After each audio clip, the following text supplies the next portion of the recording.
Ooh.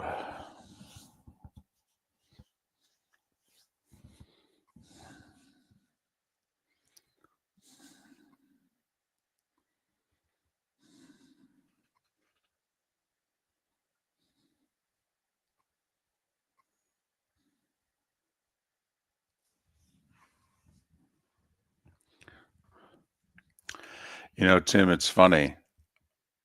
I thought that golf tournament was a hot mess, and then the last hour I thought was terrific.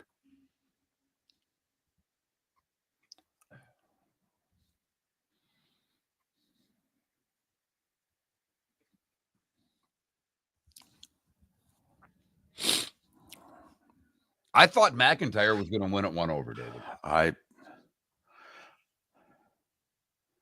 And I actually thought 2 over was going to have a really, like, with about 45 minutes left, I go, I think 2 over could be in a playoff.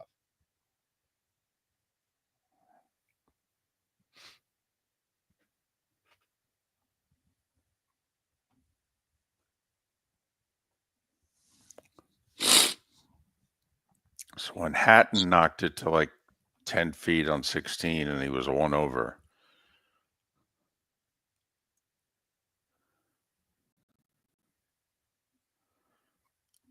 I'm thinking, well, somebody should get to even here. But then I didn't know if they'd par 18. Right.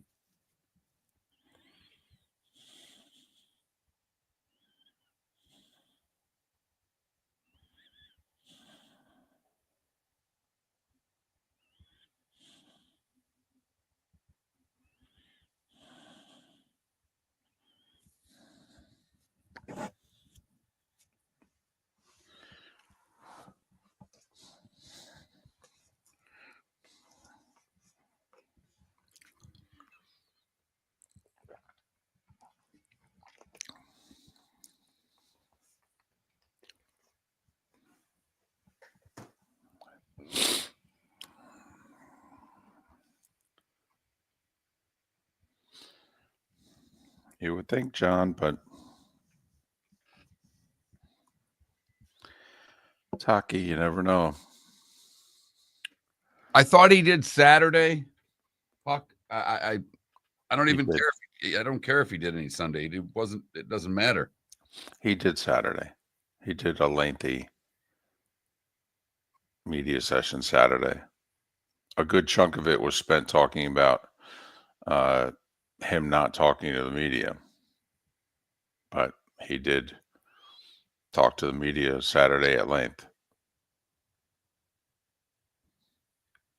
The final question he was asked was, so what do you expect tomorrow? He said, well, hopefully a decent round in under 4.5 hours and get the hell out of here.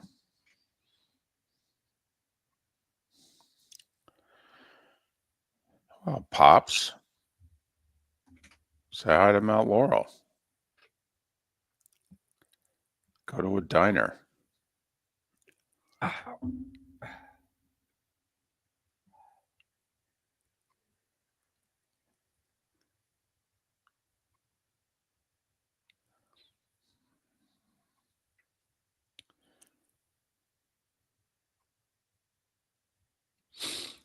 Well, and Puck, the other thing is I think he's going to head across the pond, too. He's going to go home.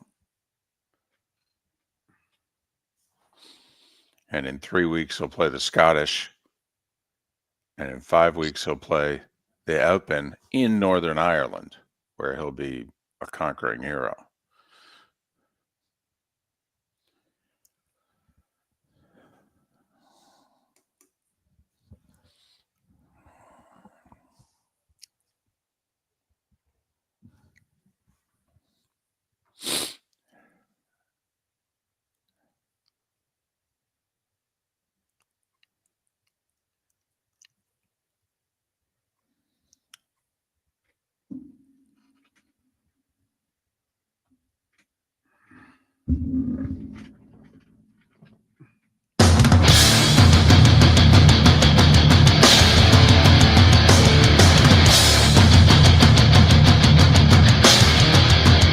You're listening to Miller and Moulton, coming at you from the Floor Meister Studios. Floor Meisters, keeping it real. And now, here's Mark Miller and David Moulton. Top of the morning to you on this Monday, 73 days away from the start of the college football season, 80 days away from the Eagles hosting the Cowboys to kick off the NFL. But we don't need any of that because the sports right now is spectacular. How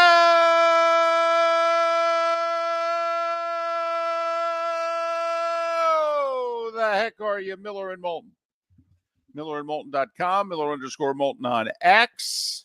A belated happy Father's Day to everyone to which that applies yesterday. Hope it was a good weekend for you. Top of the morning to you, Mark. Belated morning, happy David. Father's Day to you. How are you? And a belated happy Father's Day to you. Did you get any attention paid to you yesterday? You had led us to believe on Friday, because now your daughter is married and they Right. have a child. So you made the impression that you were playing second father fiddle, if you know what I mean. That you were not the most important father in the family on Sunday. Right. Did you get a little attention paid to you? I had to go seek it out. If I had stayed home, I would have gotten none. I mean, the wife gave me a very nice Father's Day card. So what drive-thrus did you go to have the attendants that you know wish you a happy Father's Day? Ha, ha, ha. That was Saturday. That was the precursor. Gotcha. But no, had to head over to the daughter's house, okay, and the son-in-law. And yes, he was being honored. He was being celebrated. It was his Father's Day. He was tending to his garden. He was watching the golf. And I will say, he bears a striking resemblance to J.J. Spawn. All right. Should have did this off air, but you know who he looks like to me. And this is going in the Wayback Machine. Okay. The actor who ended up working at the grocery store in like Jersey, but he was the oldest Huxtable's husband on the Cosby Show. That's who J.J. Spawn reminds me of. Okay. Do you see that at all? Yes. That's who I see when I see J.J. Spawn. I see the oldest Huxtable's daughter's husband who ended up working in real life, worked in a grocery store, and people were making fun of him because he was this actor. And he's like, wait a minute, I'm working for a living. What the hell's the matter with you? Right. I had my time, but, that time has come and gone. I need to make a living. Right. But that's who he reminds me of. Right. And you could tell that, Bill Cosby never thought he was good enough for their daughter. Yes. Okay. Right. Thought he was just, an underachiever, a little stupid, that sort of deal. Didn't understand how she loved him. Right. That's who J.J. Spawn reminds me of. And what a weekend what a back nine for J.J. Spawn.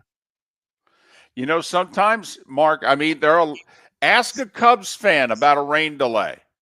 Ask a Cubs fan about whether or not they would have broken the curse, the drought, if not for that 15-minute rain delay before the top of the 10th inning in Cleveland. All right. There's been many a tennis match interrupted by rain. Okay. Jim Courier came from 2-1 down against Agassi and won his first French Open because of a rain delay. Okay. Roddick was taking it to Federer in a Wimbledon final one year and then a rain delay. And on the other side of the rain delay, not so much. But no doubt, before the rain delay, things just not going well. No, you go back to what happened to him on 2, and that kind of typified the whole day when he hits a damn near perfect shot. It's got all kinds of juice on it, hits the pin, and proceeds to scoot off the green. Right. And what could have been a 3 turns into a 5. And considering he was the best putter in the tournament, you were thinking it definitely would have been a 3. And he makes a 5, and then he proceeds to make 3 more 5s in a row. 5 is not a good score in competitive golf, because 18 of those suckers adds up to 90.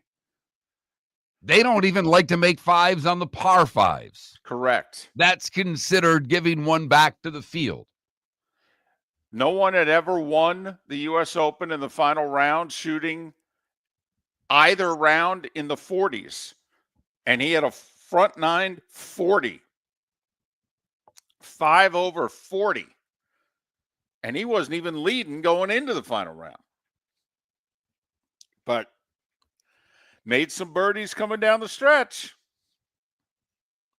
And became, I believe, just the 5th golfer to birdie the last 2 holes to win the U.S. Open. And let me tell you, the list that he joined, I mean, if being U.S. Open champion wasn't enough, the other 4 golfers were named Hogan, Nicholas, Watson, and Rahm. I mean, even Rahm doesn't feel like he belongs on the list yet. But great theater. I don't know. They played in conditions. They should have blown the horn 30 minutes before they blew the horn. And I don't know if they really and truly should have let them out again. That course was a mess.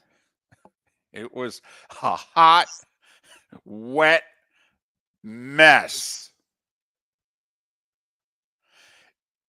Getting a little gooberish here. So did you think that was casual water for who had the lead there on 15? They had the ball right on the edge of the fairway. Yeah, I do. And the USG. I don't think there was a shot, David. I don't think there was a shot played after the rain delay that wasn't casual water. Because the definition of casual water when you're in the fairway, if you step down and water comes up, it doesn't have to be in a puddle. And they played in casual water. But that's our definition of casual water. As we found out, that's not the USGA's definition of casual water. The USGA's definition of casual water is you have to be able to see it. Like as you approach it, you have to be able to see it. So basically the ball's got to be sitting in like 1/8 of an inch of the water. Oh, well then this is casual water. But if me addressing the ball, water comes up and is visible, no, if you weren't addressing the ball, we wouldn't see the water. Oh, but I am addressing the ball. Gotcha. Mm-hmm. But Sam Burns, David, I will tell you, last night to me, or yesterday afternoon to me, was the greatest evidence of what you and I have been talking about on this show for a long time. After all, it's a television show. Yep. And they were going to get the television show in that window last night. That was not going to Monday. NBC wasn't having it. They were getting the tournament in.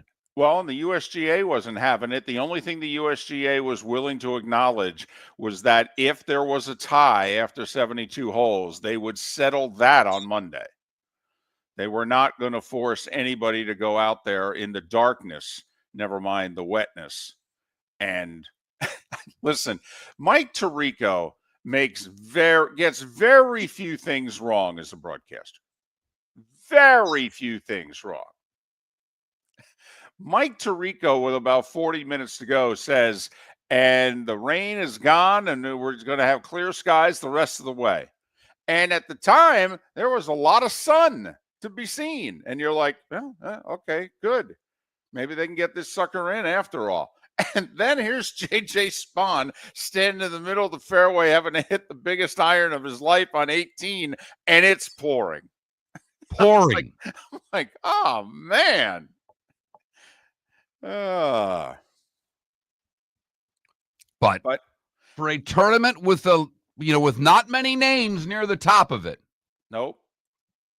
J.J. Spahn provided some great theater after throwing up all over himself on the front nine and then coming in at 32 to win the U.S. Open, birdieing 17 and 18 with that monster putt on 18. Listen, I know you and I totally disagree on this tournament, and I can tell you that I was hating this tournament. I watched Friday for a couple hours, did nothing for me. Nothing. I was cursing the course, cursing the tournament. Watched on Saturday, like this is doing virtually nothing for me. Okay, maybe the Adam Scott storyline, All right. Even he says he needs to win one more major to be in the Hall of Fame, blah, blah, blah. And then, Mark, all day Sunday, all right, it was just guys throwing up all over themselves. I'm like, this is awful. Honestly, this is everything I hate about this tournament. And then the final hour was tremendous. Tremendous. Some guys continued to throw up all over themselves. All right. Some guys got bad breaks because of the rough and the wetness and what have you. And some guys made unbelievable shots and were able to make some birdies down the stretch. And, well, they finished first and second. And I'm like, wow, this last hour had everything. Well, I will say one of the things I loved about Oakmont, and it proved to be a big part of the tournament, was a drivable par 4 17th. Because you could make 3, hell, you could make 2, but you could also make 5. And I thought that element at the end of a tournament was terrific. And how can you not relate to a guy in his mid-30s who the night before the biggest round of his life, as he's going to enter the final round of the U.S. Open, one shot off the lead, playing in the second to last group, is running out to a CVS at 3 a.m. because one of his 2 daughters is throwing up. Happy Father's Day. There you go. She ain't going. It's his job to go. Right. Get sick, mom takes care of the kid, dad goes to get the medicine. Right. That's the way that it works. Right. And so, there was no, hey, I got to get some rest. Tomorrow's an important day. Yeah. You don't tee off until 2:00. Get your ass to CVS Right. and get some children's Moulton. It's important. Yeah. You don't need to be at that course before noon. Okay. You can go back to sleep.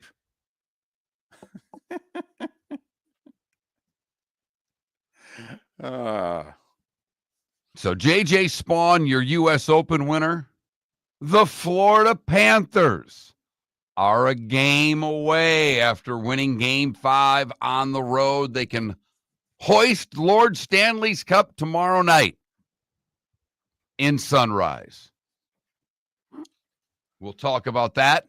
Starting 5, 25 minutes away. We'll get into a little NBA story. Not even the finals. Orlando making a big deal and a huge baseball trade as well. Miller and Moulton.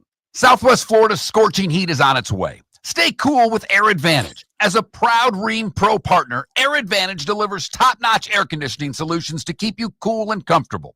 Right now, enjoy 18 months, no interest, no payments on qualifying systems. Call 433-4635 today for expert installation and unbeatable comfort all summer long. Online at myairadvantage.com. Air Advantage. Call today, 433-4635. With summer approaching, time to take care of your own house. So stop into the Floor Meisters and see their huge in-stock selection of carpet. The Floor Meisters has 100 rolls to choose from, starting at $2.99 a square foot for carpet, pad, and installation. Come in and ask for Dave and have him show you the Dream Weaver Select. Many styles and colors to choose from to fit everyone's taste. Floor Meisters, 6281 Naples Boulevard in Naples, right next to Costco, or go to the web, floormeisters.com. For over 50 years, the Nolan family has been dedicated to protecting local families. Nolan Family Insurance is a second-generation independent agency that specializes in home, flood, auto, and boat insurance. They take the time needed to explain your coverage options and answer your questions so you can make an informed decision that's right for you. If you're looking for an agency that treats you like family, call 941-639-1122 or go to NolanAgency.com. That's 941-639-1122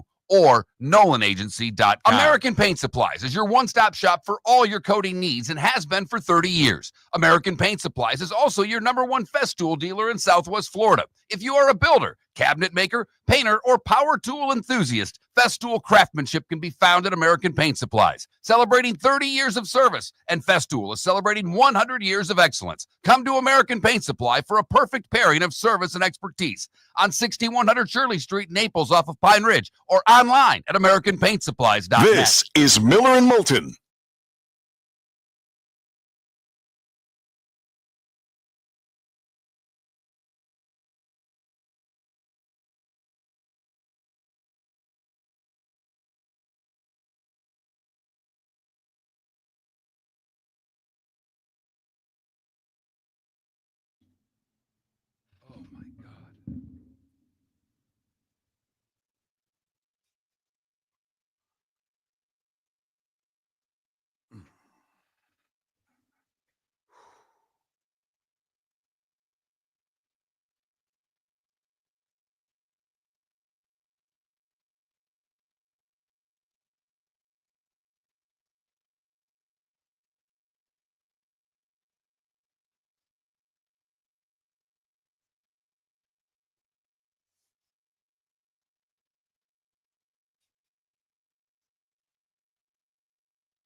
I'm going to be at a lake far north of here.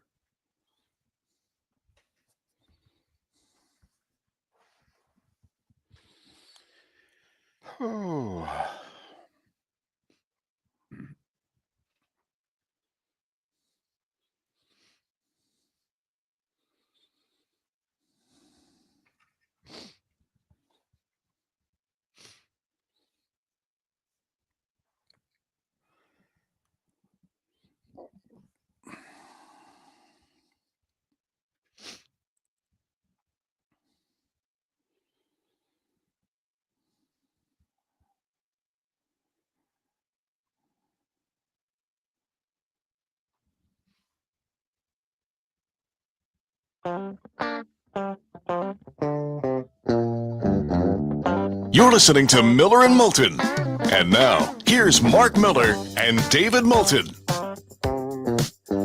21 minutes past the hour. Miller and Moulton. MillerandMoulton.com. Miller_Moulton on X. Nice show lined up for you. Dave Hyde next hour. Outstanding South Florida sports columnist. Whit Watson to look back at the U.S. Open. The beginning of our 8 a.m. Eastern hour. And as Mark mentioned, heading to break, the Orlando Magic made a huge trade. Huge trade.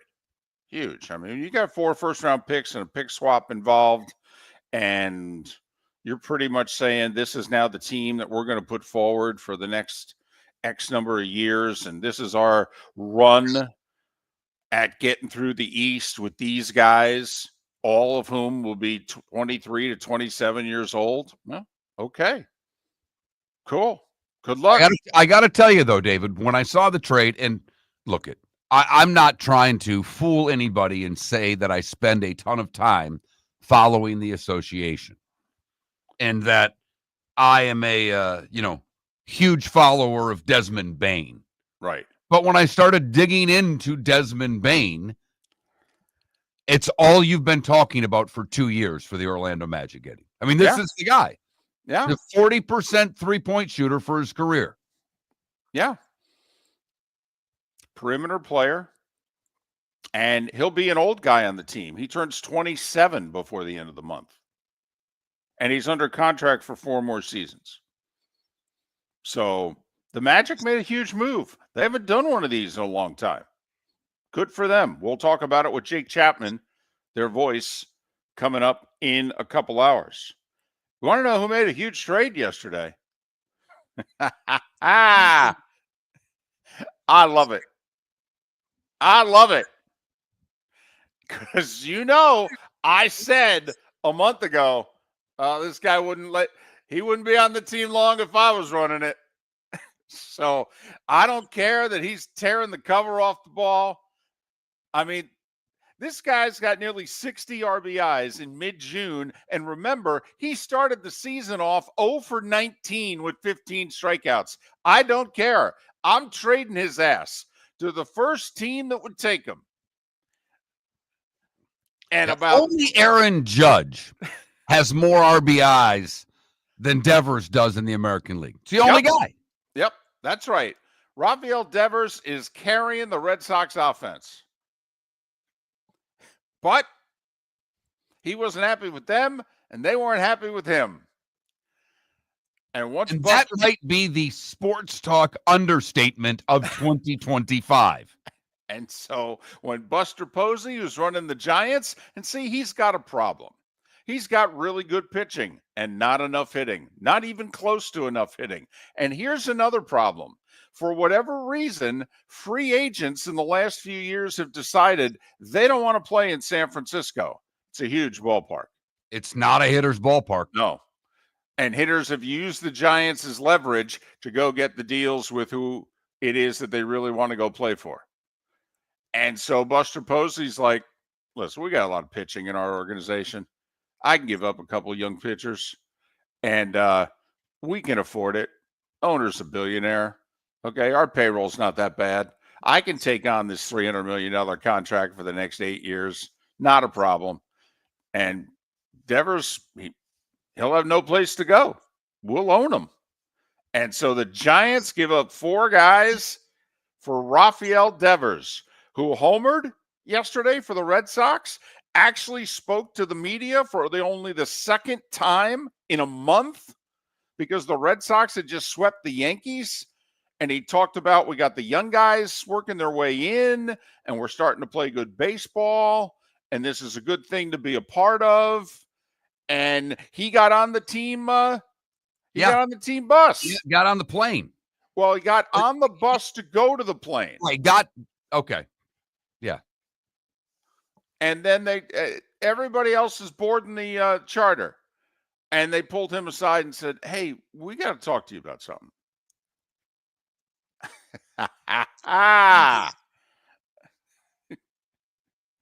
I love it. I'm sure Red Sox fan is losing their mind. And based on what I said, Dave, just to finish, based on what I read this morning, not only because whether he's on the flight or at the airport, but then because the team's all there, he's got to go back to Fenway and get his stuff. He's got to hop in a cab at the private airport and go back to, hey, by the way, take a cab back to get your stuff. Yeah. And we'll have somebody back there who, they'll be with you and you can go get your stuff. And by the way, hand over your keys. Right. Yep. But I love it. I'm sure Red Sox fans losing their mind. He's clearly their best hitter. And if you don't follow the Red Sox had 3 dynamic young hitters a few years ago. They lost Mookie Betts, all right, and they traded him in a trade in which they got like one guy who's worth anything for him. That's it. They lost who's the guy they lost to the Padres there? Who's actually, it's turned out to be a good thing that they lost him. Was it Verdugo? Okay, lost him. Yeah. They didn't get anything for him because he left in free agency. And now they trade Devers here for 4 guys. They're all prospects, basically. Some, low A, some high triple A. But yeah. But I don't like you. I'm sending you away for 4 prospects. You are our best offensive player, and it ain't close. But you know what? You got $300 million left, and I don't feel like paying it to you. And they're willing to take the whole damn contract. 9 years, $300 more million, and they're taking all of it. Good for them. We wish Buster Posey, Rafael Devers the best of luck. Get your ass out of here. Well, and it won't happen. I want the Giants to win that division now. I want Devers to have the best second half of anyone. I'd be okay with that too, because you know me, I hold grudges. I got no problems which side is holding the middle finger up at the other. Okay, but I did say it when the owner of the Red Sox flew to Kansas City and said, listen, X number of years ago, I flew to your home and you said, this is what I want financially to stay, and we gave it to you. We need you to play first base, okay? I know we've screwed some things up here. I'm sorry, but I need you to play first base. You're the leader of this team, whether you want to be or not. And he said, I ain't doing it. Okay. All right. And I guess the only thing we found out they agreed upon is that John Henry, the owner, asked him, could you stop bashing us publicly? We know how you feel. We've apologized to you behind the scenes for some of the things we got wrong. Could you stop bashing us publicly? And so Devers stopped talking. I mean, listen, if I open my mouth, I'm going to bash you. So I'm going to stop talking. Meanwhile, Mark, he's been an offensive force for the last 6 weeks. Yeah, they're not over 500 without him. Hell no. And they'll sink below 500 quickly being without him. It's interesting, David, because you said people in Red Sox Nation are going nuts. I'm not sure. Because they don't like malcontents, but they like everybody to be not only play for them, but to be on board. And when he didn't play first, I don't know how many turned against him at that point. But we had Lou Merlone on, and he said, it's very 50-50, guys. He said, it really is. We got a lot of Red Sox Nation. They're not happy with the ownership right now, not happy with the new general manager. Everybody trying to blame the old general manager. By the way, the old general manager set up all these great young prospects who have now all been promoted in the last 2 months for the Red Sox. All of them. Chaim Bloom, who's now going to be running the Cardinals here in a few months, he's the one who acquired all those guys. But I'll be curious how Red Sox Nation reacts to this, because I think there's plenty that wanted him gone because he wouldn't jump on board, if you know what I mean. But, Mark, what do we say? Trade deadline's July 31st. The hell it is. It's any day that ends in Y. Let's go. And now will that start other teams moving a little more quickly, because the Red Sox got things going with the big Devers trade. The starting five. That's what we do next on Miller and Moulton. Defining a new era in men's health. Get stronger and healthier at Game Day Men's Health. With our in-house laboratory, get in, get treated, and get back to your passion and purpose. Call 239-427-3441 for our Bonita Springs or Naples location to set up your free testosterone test and consultation. Mention Miller Moulton Radio Show for a 10% discount on your service. Start living your best with Game Day Men's Health, Bonita Springs and Naples. Call 239-427-3441 today. Mark Miller for Sleep Treatment Direct. They are helping me with sleep apnea. And by helping me, I mean curing me. No more CPAP machine, no more snoring, no more tossing, no more waking up exhausted. Their expert team got me the right treatment, fast and hassle-free. If you want to feel energized and get rid of your snoring, call Sleep Treatment Direct today. 444-1741. That's 239-444-1741. Sleep Treatment Direct. Sleep safe and sound. Wine glasses never fall over until you get a brand new rug. Oh, no! Ketchup bottles act normal till you're wearing a new shirt. Oh, you kidding me? And rocks lie peacefully on the road till the day you get a brand new windshield. Then they fly up off the road and attack without mercy. That's why new windshields from Glass Doctor come with our windshield protection plan. Unlimited repairs and one replacement for 12 months. Don't just fix it, protect it. Glass Doctor. A neighborly company. With summer approaching, time to take care of your own house. So stop into the Floormeisters and see their huge in-stock selection of carpet. The Floormeisters has 100 rolls to choose from, starting at $2.99 a square foot for carpet, pad, and installation. Come in and ask for Dave and have him show you the Dream Weaver Select. Many styles and colors to choose from that fit everyone's taste. Floormeisters, 6281 Naples Boulevard in Naples, right next to Costco, or go to the web, floormeisters.com. This is Miller and Moulton.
Whew.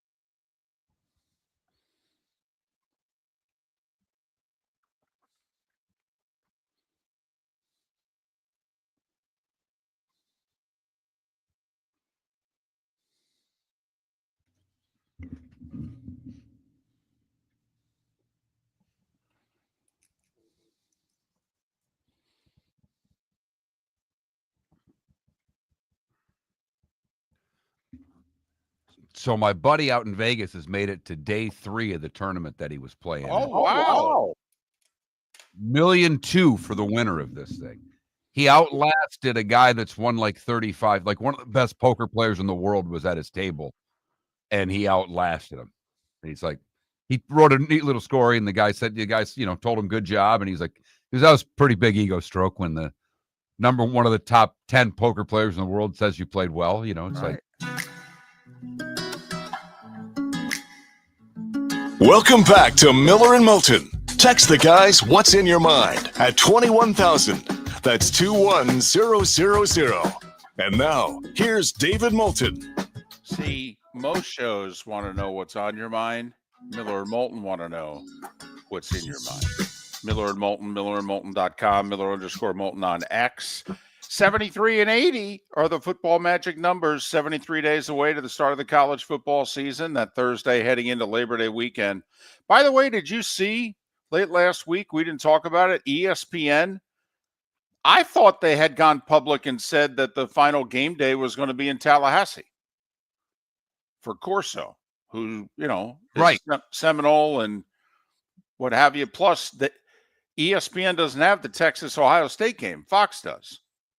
But, A, it's the biggest game of the weekend, and B, Corso wearing the headgear started at an Ohio State game in 96. So it turns out they're going back to where it all started. They announced late last week that game day's first location will be Columbus. Herb Street still can't make his way to his Florida State game, huh? Well, I figured then he'll never appear in Tallahassee for the rest of his career. No. I mean, I thought this was the only way Herb Street could come to and from Tallahassee safely, because they'd be so thrilled and they'd honor Corso and the whole deal that, they'd play nice for a couple hours. Exactly. Right? But nope. So there you go. But 73 and 80 are the football magic numbers. Time now for The Starting Five. 5 big stories you need to know. Here is the Starting Five. Well, we'll start with golf in the U.S. Open. 34-year-old J.J. Spaun. You may remember he was the first-round leader, shooting a bogey-free 4 under 66. He entered Sunday one shot off the lead. Bogeyed 5 of his first 6 holes. Shot a front 9, 5 over 40. Then proceeds to birdie 4 of his final 7 holes, including 17 and 18. 17, he drives the drivable par 4, 2 putts for birdie. He needs a par on 18. It's raining hard. He stripes it down the middle. He puts a 6-iron to 64 feet, and he makes the putt. He's just the 5th U.S. Open champion to birdie the last 2 holes, joining Hogan, Nicklaus, Watson, and Rahm. He had never finished in the top 20 of a major before. Congratulations to 34-year-old J.J. Spaun. Young Scottish lefty Robert McIntyre finished second. By the way, how many fans did he get? They had a camera in the scorer's tent, and McIntyre's watching Spaun, who needs to 2-putt from 64.5 feet, and he makes it. And McIntyre gets the same look on his face that we do, and he smiles and starts clapping and just goes, wow, that was unbelievable. Hatton was in the press room being interviewed when the putt went in, and he stops what he's doing because there's obviously screens everywhere. And he's like, oh, he holed it. Oh, my goodness. You know what I mean? Just started talking about that. And the next question was, what do you think he felt? He goes, shock. He's in shock right now. Victor Hovland finished third.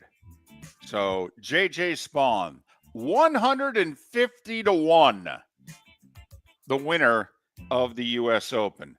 Baseball. Where do you want to start? Well, let's start with the Red Sox. They swept the Yankees 2-0 the final. Devers homered. And then after the game, they traded Rafael Devers to the Giants for 4 players. 2 pitchers, their first-round pick from just last year.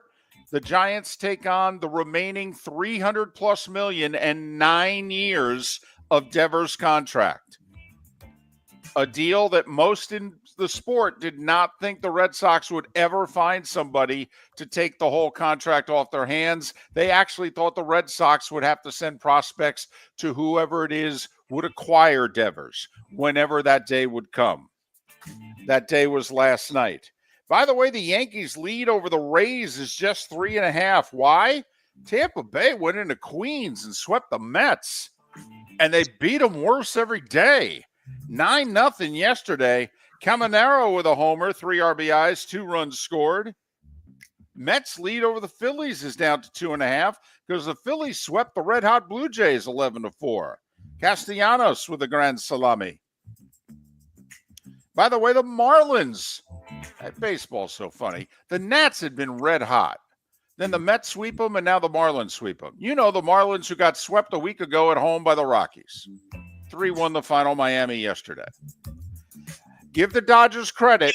They entered the week with a 1-game lead, and they're pitching in a state of disarray. They went to San Diego, took 2 out of 3. Then they came home and hosted the Giants and took 2 out of 3.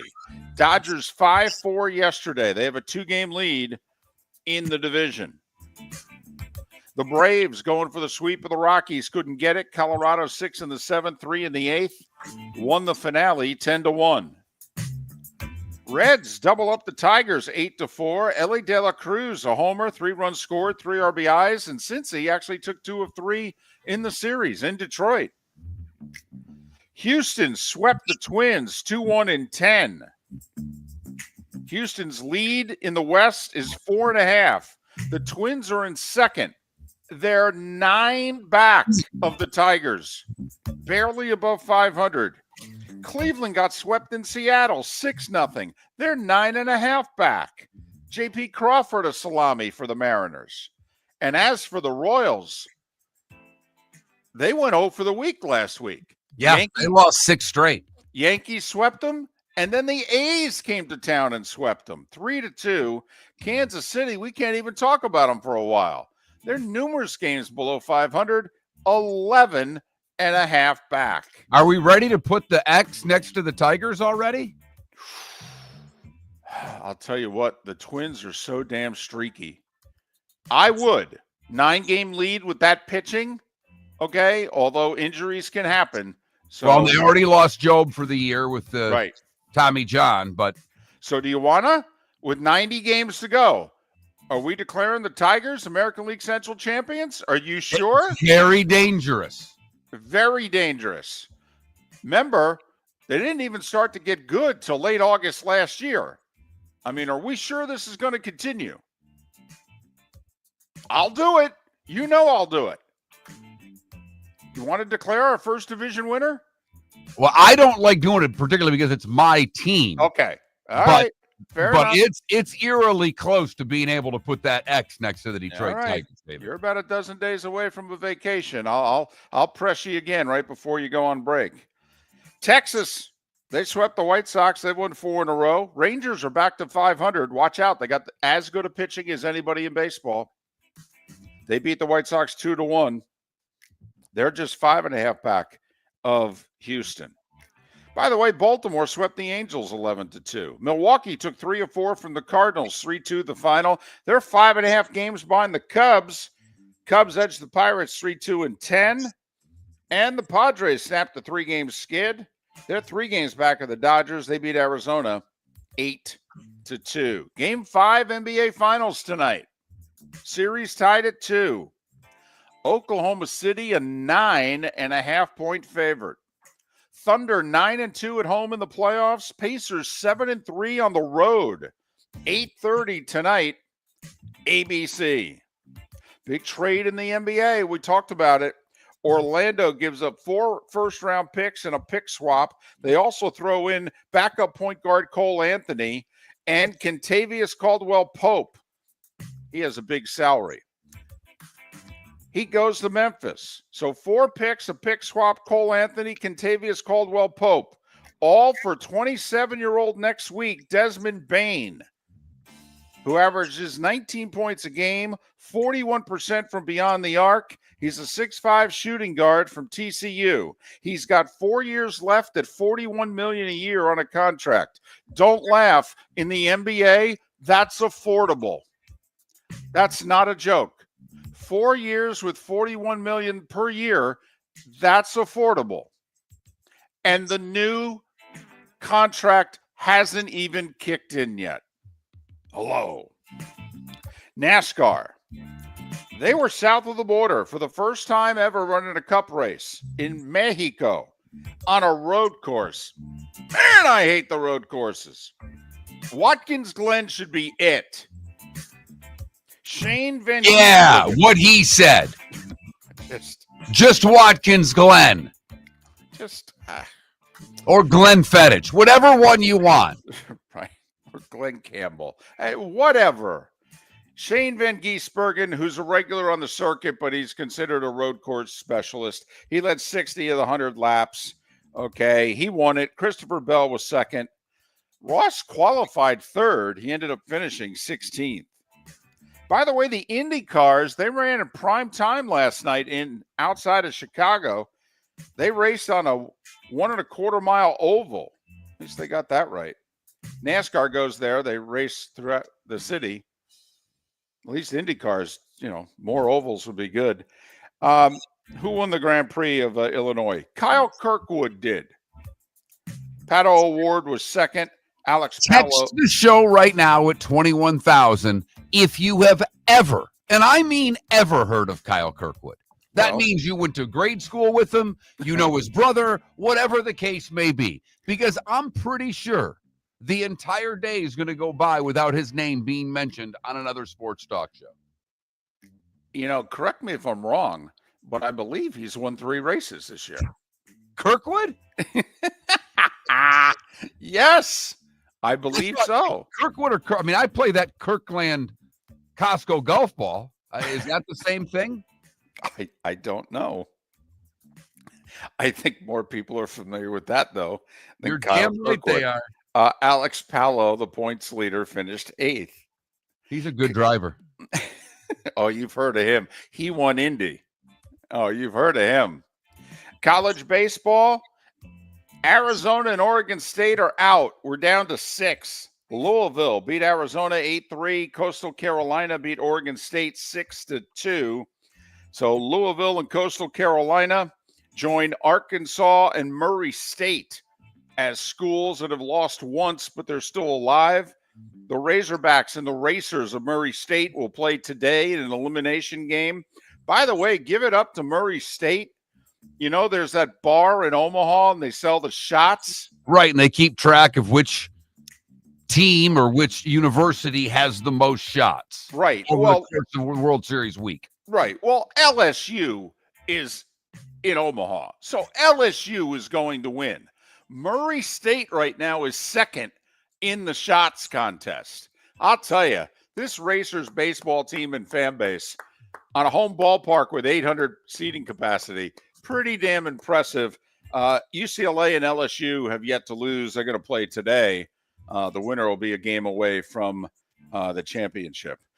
UFL championship, Mark, took place over the weekend. Have you heard of it? The what? The UFL. That's spring football. Quite a league.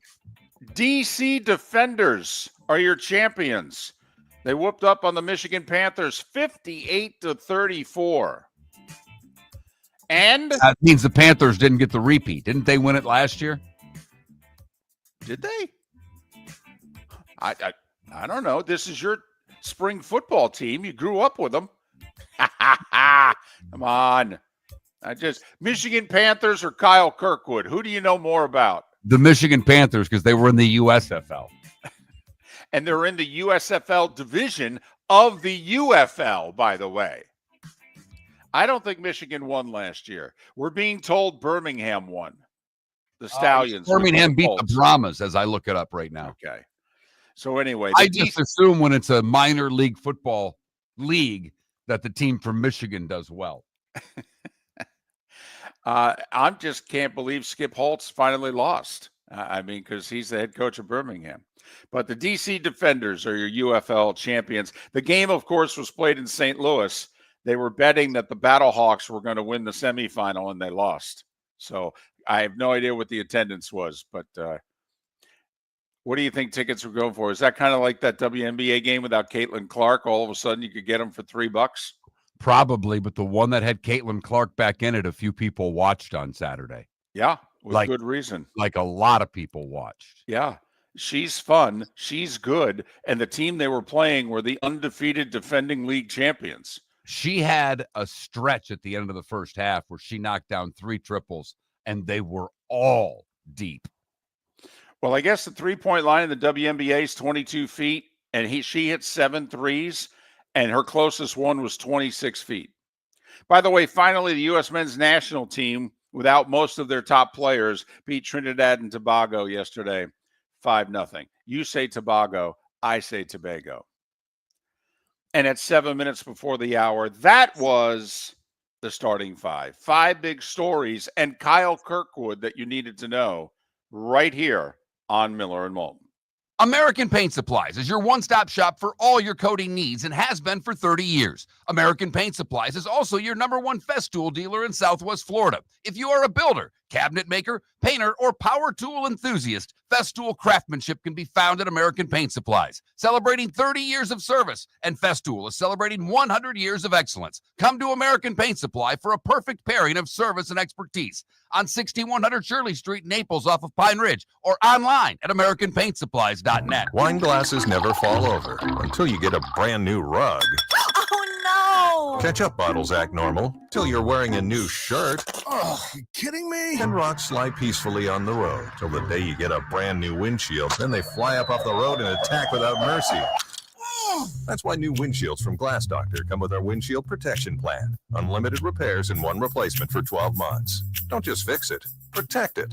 Glass Doctor. A neighborly company. Mark Miller for Molly Maid. I've been a customer for over a year and cannot say enough good things about their service and communication. If you're a business owner, you can trust Molly Maid to do an exceptional job.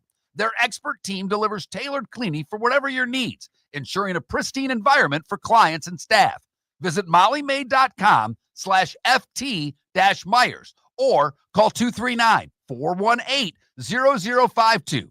Molly Maid makes my home shine, and it will make your home or business shine too. With summer approaching, time to take care of your own house. So stop into the Floormeisters and see their huge in-stock selection of carpet. The Floormeisters has 100 rolls to choose from, starting at $2.99 a square foot for carpet, pad, and installation. Come in and ask for Dave and have him show you the Dreamweaver Select. Many styles and colors to choose from to fit everyone's taste.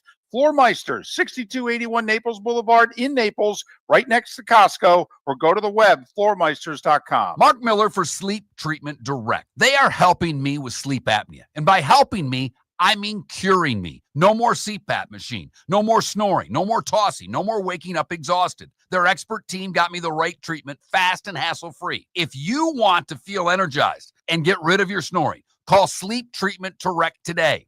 444-1741. That's 239-444-1741. Sleep Treatment Direct. Sleep safe and Miller Sal. and Moulton are very grateful to you, the listeners, for making us one of the highest rated shows for men, because the working man is one of the toughest demos to reach, and we do. Great sponsors like Floor Meisters, American Paint Supplies, Glass Doctor, Sleep Treatment Direct, Game Day Men's Health, and Molly Maid recognize that, and we thank them. And if you own a business and working men are your clientele, the most cost-effective way to reach them is through us. Text Miller and Moulton at 21,000 or directly via X at that Mark Miller or the David. This is Miller and Moulton.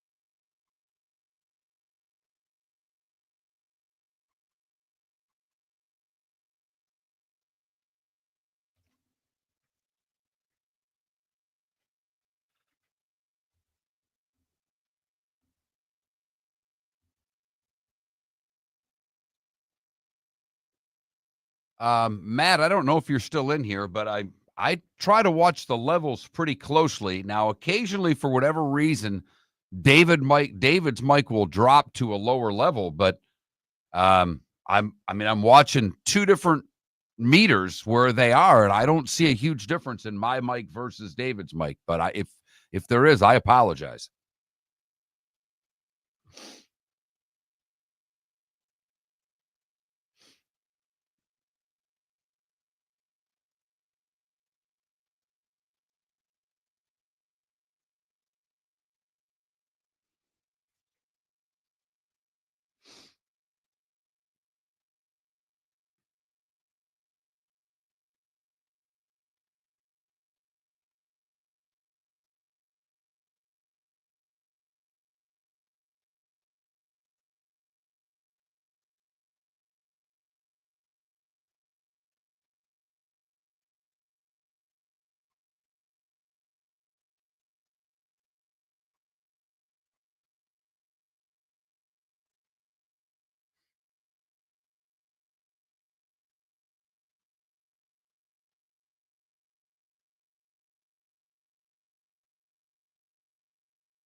I think so. I think it'll do far better, Adam, than it would have with Mason Rudolph.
You're listening to Miller and Moulton, coming at you from the Floor Meister Studios. Floor Meisters, keeping it real. And now, here's Mark Miller and David Moulton. Hour 2 of Miller and Moulton on this Monday, 73 and 80 days away from the start of the college and NFL seasons. Thanks so much for being with us. Miller and Moulton, millerandmoulton.com, Miller_Moulton on X. Dave Hyde, the outstanding South Florida sports columnist, will join us in about 35 minutes' time. Whit Watson to look back at a remarkable in many ways, even when it was ugly, U.S. Open won by J.J. Spawn and Jake Chapman, voice of the Orlando Magic. Two big trades in sports yesterday, one by the Orlando Magic, one by the Boston Red Sox. I'm all for it, baby. Let's go. Yeah, and neither was really expected. I mean, we're still, how many days away from the NBA draft, and we still got a few weeks to go before we have the NBA draft. There was no big talk of NBA trades upcoming. The only thing you hear about from trades in the NBA standpoint is where Kevin Durant wants to play and who's going to give him the $122 million extension for 2 years. Well, boy, can't wait to get my hands on him. Right. If all it's going to take is 60-something million a year. I mean, he's as old as Brad Marchand, for goodness sakes. Well, okay. Well, all right. I mean, okay, then trade for him now if you're going to get a Brad Marchand. That's why I just want to make Are you kidding me? I'm just saying he's as old as Brad Marchand. I'm not saying he'll have as big an impact. Wow. Boy, the Panthers are sure going to miss that first-round pick they now have to surrender for acquiring him, huh? Exactly. Boy, that wasn't worth it. It didn't work out at all for him, David. No. It did not work out at all for him. My goodness. And he and Bennett aren't going to be two highly touted free agents this summer. No, or Ekblad. Okay. I mean, right. Arguably the three stars of the game Saturday night, and they're all unrestricted free agents. And reportedly, the Panthers can only afford two of them. Unless, they get together like, D-Wade, LeBron, and Bosh and, work out what it is that, each could live with and, settle for, and which there's talk that they might actually do. Right. And because if you're Toronto, right, let's just, just a quick little hockey thing here. Toronto has to blow that up now. They have no choice. Well, they're going to let Marner walk. Right. They would want a Sam Bennett to replace Marner. Oh, my goodness. I mean, in the worst damn way, would they want a Sam Bennett to replace a Mitch Marner? What would they have to pay to get Bennett to go play up there? At least 10. I don't know what Austin Matthews is making, but that would be uncomfortable if Bennett were making a few million more than Matthews. He's not. Matthews is the highest paid guy.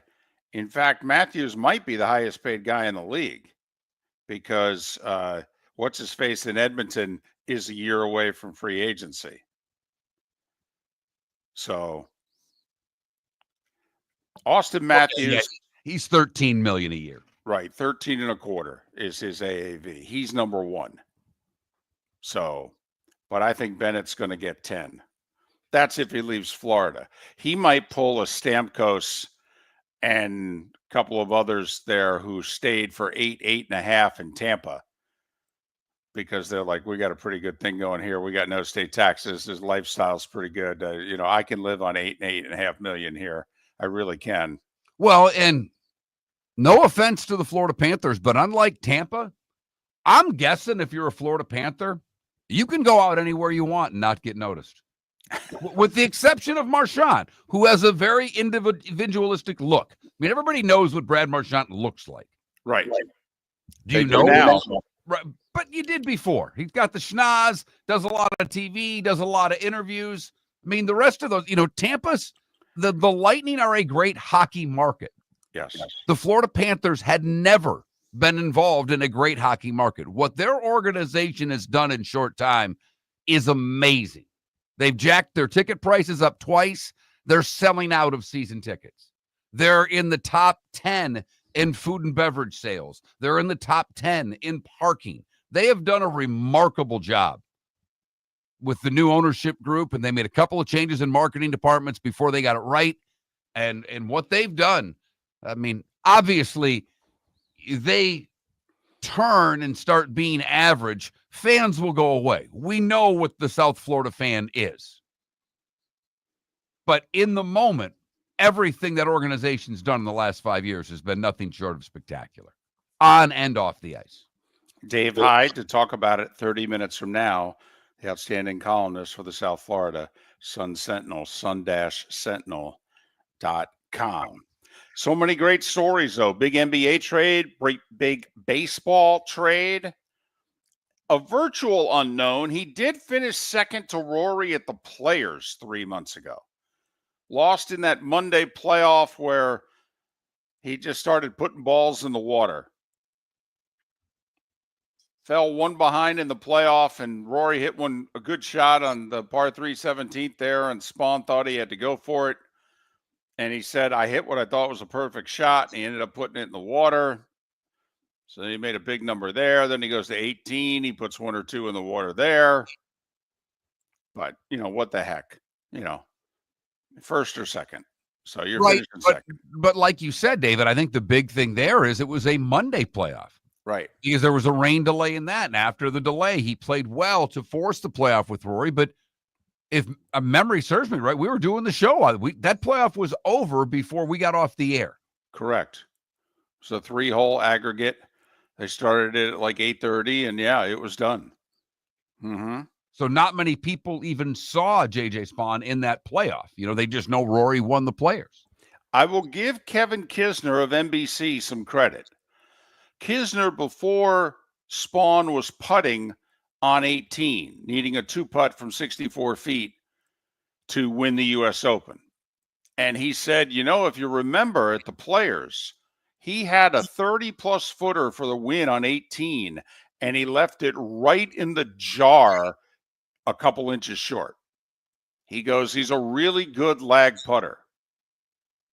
Now, I think it helped him more Mark, we're all focusing on him getting one of the worst breaks you can get in golf, where you hit a shot that's so good, it lands right before the pin. It hits the pin, but then at Oakmont, it hits the pin with such force, and the green is sloped and the spin, and instead of you having, 4 feet either direction for a birdie, it backspins 46 yards off the green, and you end up making bogey. That's an awful break. About as bad a break as you can get in the sport.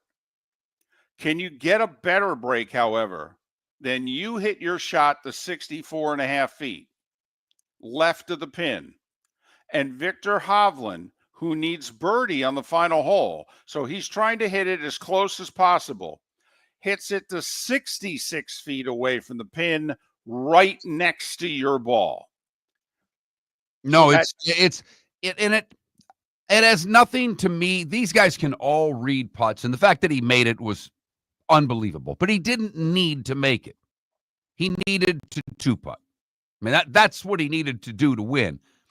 Being able to have Hovland putt right before him and to be able to study the pace of Hovland's putt. Yep. Far more critical than the line on the putt.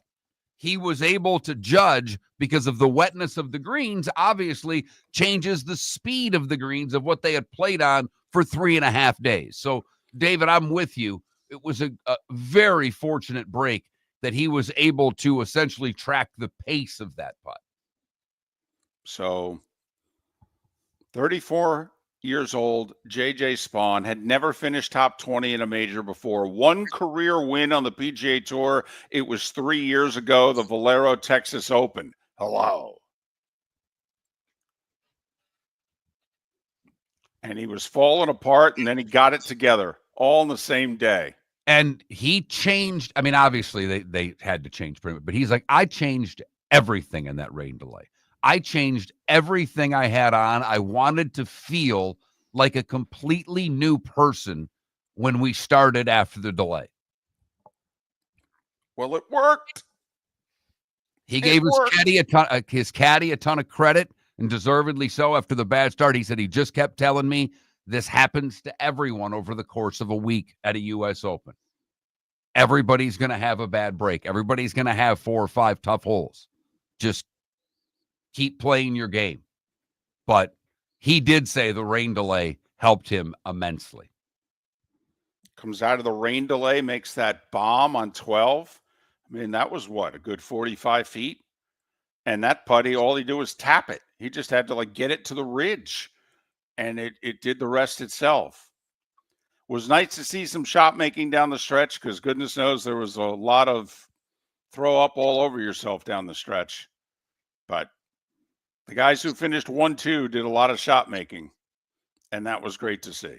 I'll tell you, the way those fairway bunkers were positioned and the rough being as long as it is, you would think more of those balls would have fallen back into bunkers. There were so many guys that had unbelievably peculiar lies trying to hit shots in and around fairway bunkers, giving themselves awful lies and unbelievable tough placement of their feet to hit shots. That course, I think the fact that 1 under won it, and that's the only guy under par, I like that for a U.S. Open.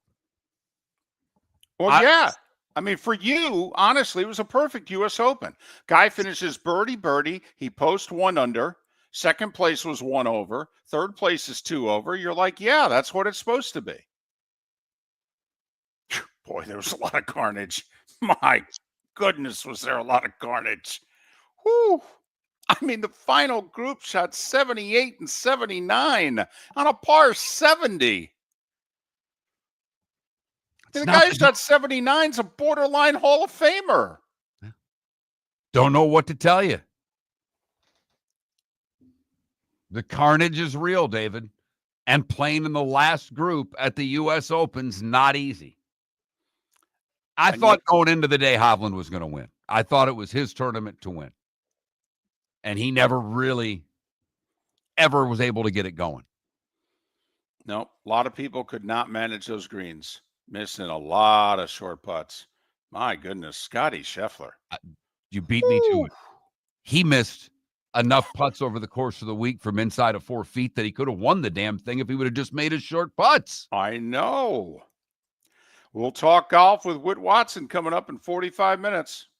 American Paint Supplies, celebrating 30 years in Naples, is proud to be the exclusive Farrow & Ball dealer in Southwest Florida. The best thing to come from the UK since the Beatles, Farrow & Ball has the colors and paints at American Paint Supplies. See why all the designers and painters choose Farrow & Ball. For 30 years, American Paint Supplies provides the perfect pairing of service and expertise. On 6100 Shirley Street in Naples off of Pine Ridge, or online at AmericanPaintSupplies.net. American Paint Supplies is your one-stop shop for all your coating needs.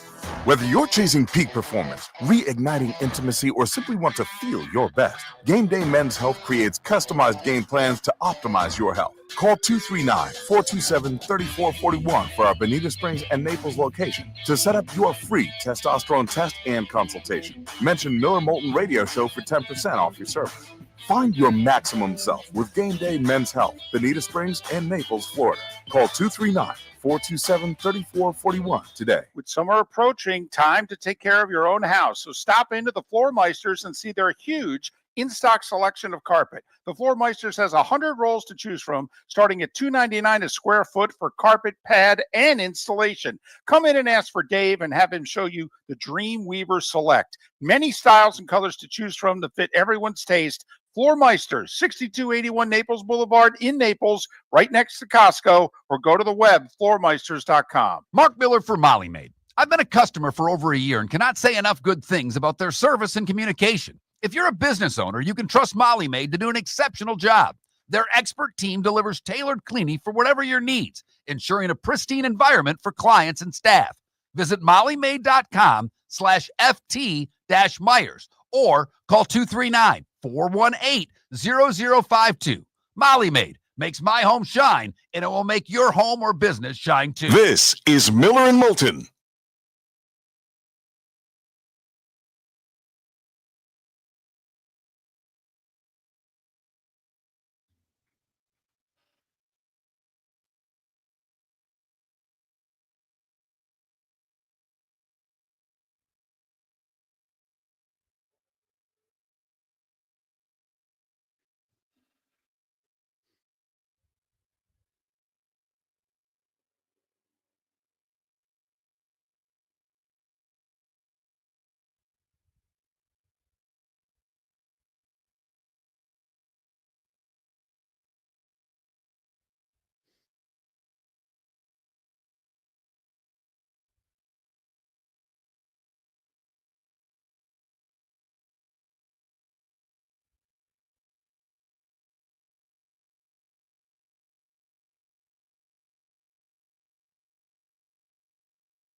You're listening to Miller and Moulton.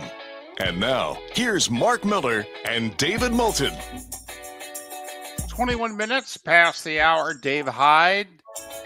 Talk a little Florida Panthers coming up in 15 minutes. They're a win away from winning back-to-back Stanley Cups. Whit Watson at the top of the hour to look back at J.J. Spawn, 150-1, winning the U.S. Open. I know we don't have a poll question. I don't know if this is good enough. Will J.J. Spawn ever win another major? I ask that not to be flippant or to be derogatory towards J.J. Spawn. I ask it because if you're good enough to win a major at Oakmont, you almost always go on to win one more major. Dustin Johnson won his major at Oakmont. 4 years later, won the Masters. Angel Cabrera won the U.S. Open at Oakmont. 2 years later, won the Masters. Larry Nelson had already won a PGA, won the U.S. Open, won another PGA. Okay, now, and then there's, then there's Johnny Miller, quite frankly. When he broke through with the 63 to win in 73, he won the 76 British for his second and final major. Usually, if you win at Oakmont, you're a multi-major winner. I don't know if that's a good enough question that people give a damn about, but that's my nomination. All right. Let me just give you this. All right. I think you follow this account on X as well, Monday Q Info. And they are focused on the Monday qualifiers, which don't really exist anymore, but it's a good golf follow. They put this post out last night, and I sent it to myself because I wanted to have it for today. It said, when you see him hoist the giant check, remember the journey. 2013 made $11,775 on the Canadian Tour. 2014 made one cut and made $825 in Canada.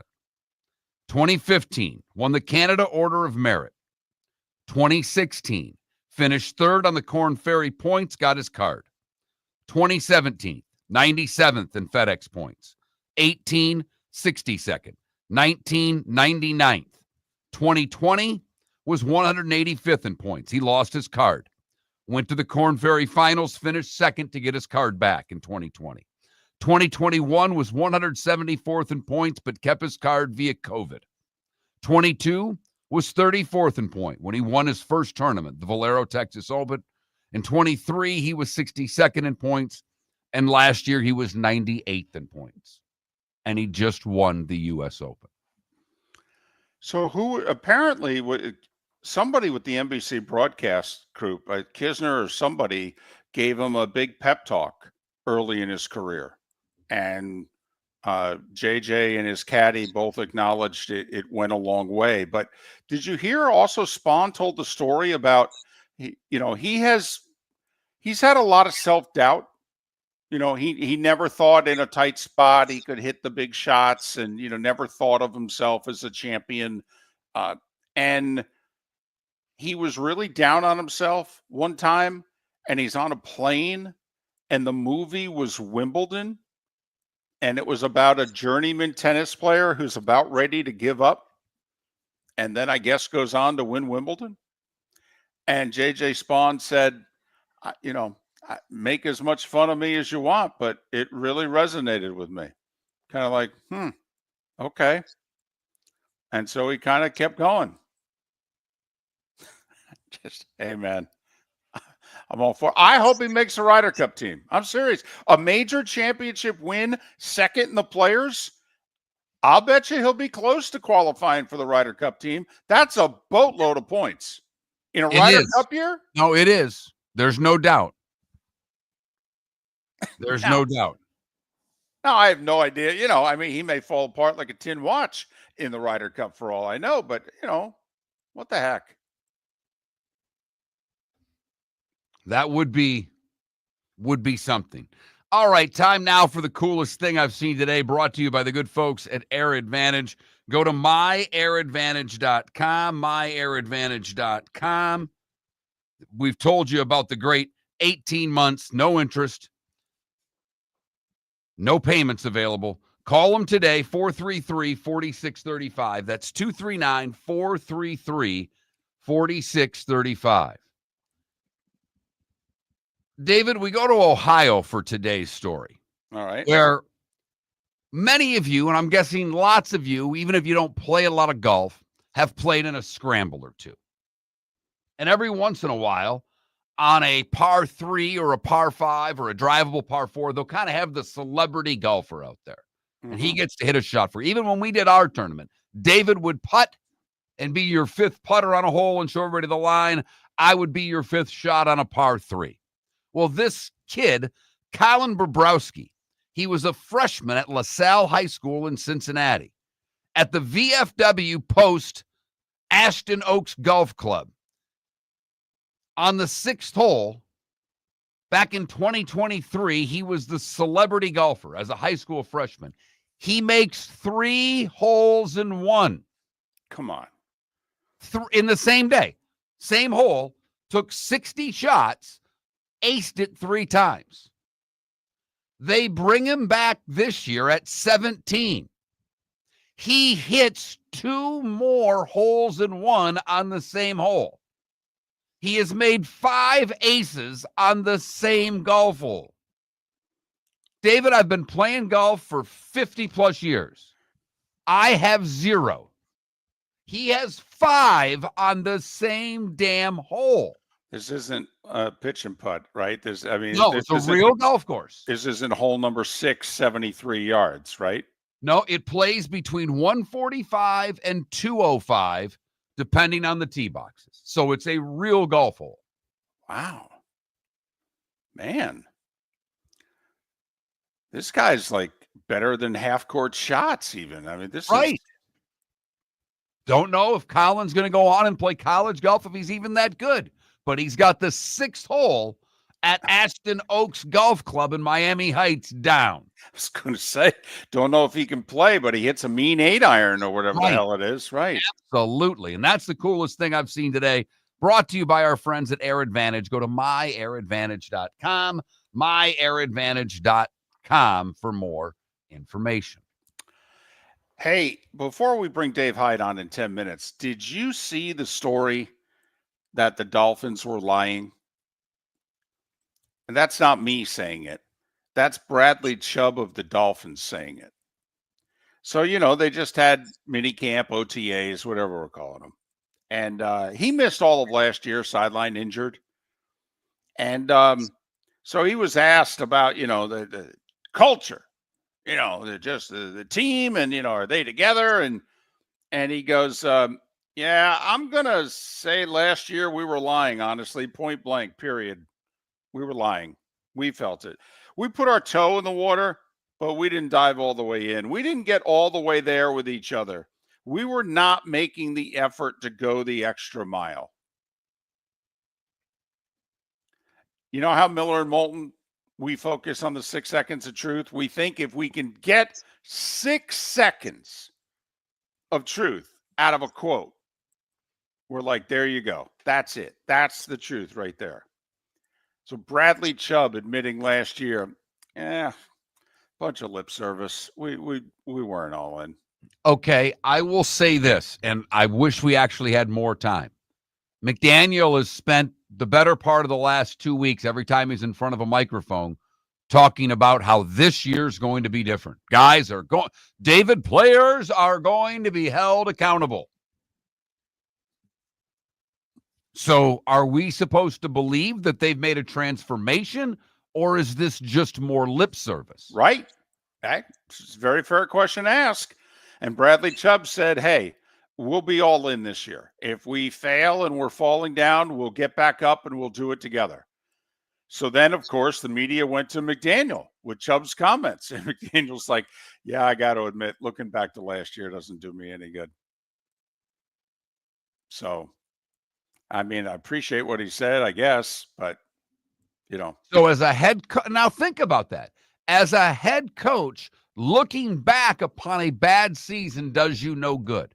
Reflecting on all of the things that went wrong to make you better as a coach and a person. Don't want to do that. That's interesting. Dave Hyde next. For over 50 years, the Nolan family has been dedicated to protecting local families. Nolan Family Insurance is a second-generation independent agency that specializes in home, flood, auto, and boat insurance. They take the time needed to explain your coverage options and answer your questions so you can make an informed decision that's right for you. If you're looking for an agency that treats you like family, call 941-639-1122 or go to nolanagency.com. That's 941-639-1122 or nolanagency.com. Wine glasses never fall over until you get a brand new rug. Oh no! Ketchup bottles act normal till you're wearing a new shirt. Oh, you kidding me? And rocks slide peacefully on the road till the day you get a brand new windshield. Then they fly up off the road and attack without mercy. That's why new windshields from Glass Doctor come with our windshield protection plan. Unlimited repairs and one replacement for 12 months. Don't just fix it, protect it. Glass Doctor. A neighborly company. Mark Miller for Sleep Treatment Direct. They are helping me with sleep apnea. And by helping me, I mean curing me. No more CPAP machine, no more snoring, no more tossing, no more waking up exhausted. Their expert team got me the right treatment fast and hassle-free. If you want to feel energized and get rid of your snoring, call Sleep Treatment Direct today. 444-1741. That's 239-444-1741. Sleep Treatment Direct. Sleep safe and sound. American Paint Supplies, celebrating 30 years in Naples, is proud to be the exclusive Farrow & Ball dealer in Southwest Florida. The best thing to come from the UK since the Beatles, Farrow & Ball has the colors and paints at American Paint Supplies. See why all the designers and painters choose Farrow & Ball. For 30 years, American Paint Supplies provides the perfect pairing of service and expertise on 6100 Shirley Street in Naples off of Pine Ridge or online at AmericanPaintSupplies.net. American Paint Supplies is your one-stop shop for all your coating needs. This is Miller and Moulton.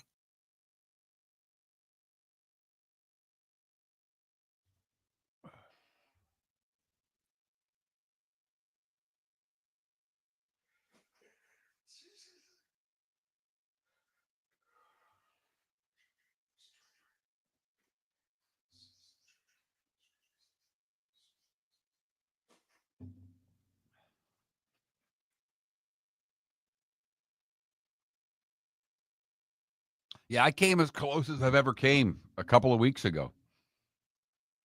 It hit it landed on the inside of the cup in the hole, hit the pin, and bounced out about 8 feet. I mean, half the ball mark was in the hole. It was a quarter inch from flying right in the hole.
No, DC, I don't. I don't.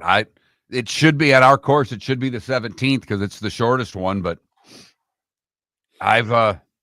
no.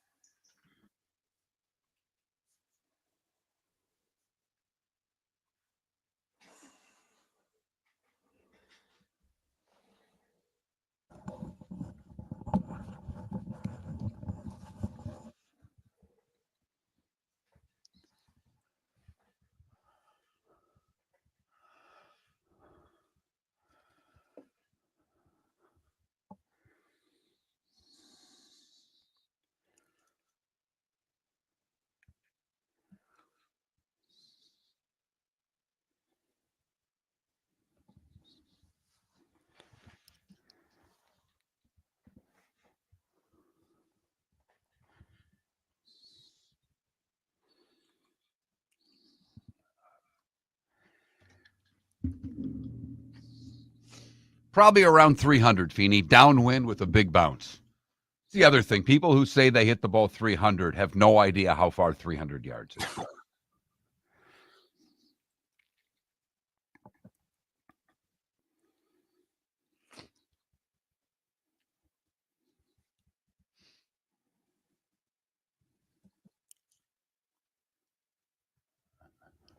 That's a good one on 13. That's a good hole.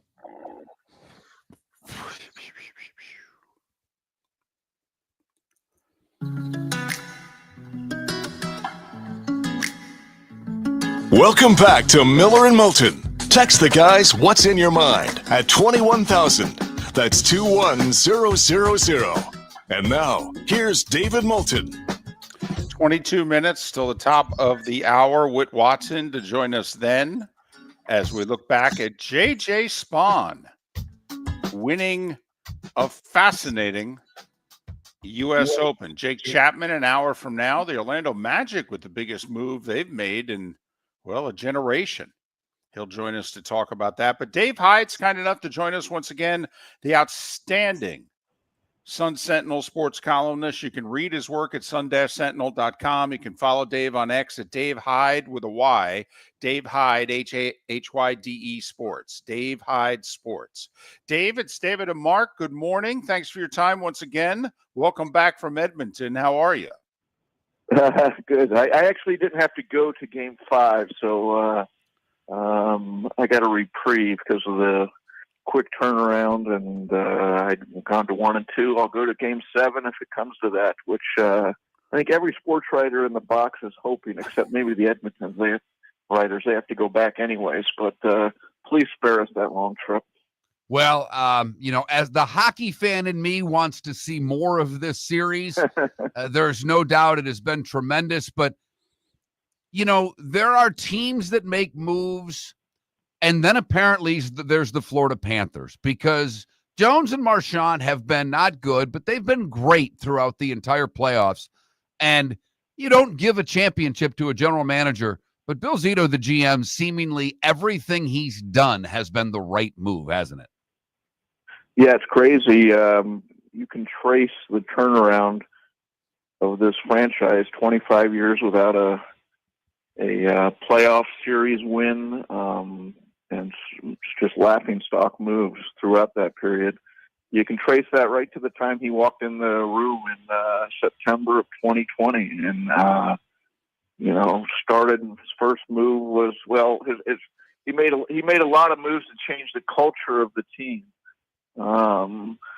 bringing in players who would work.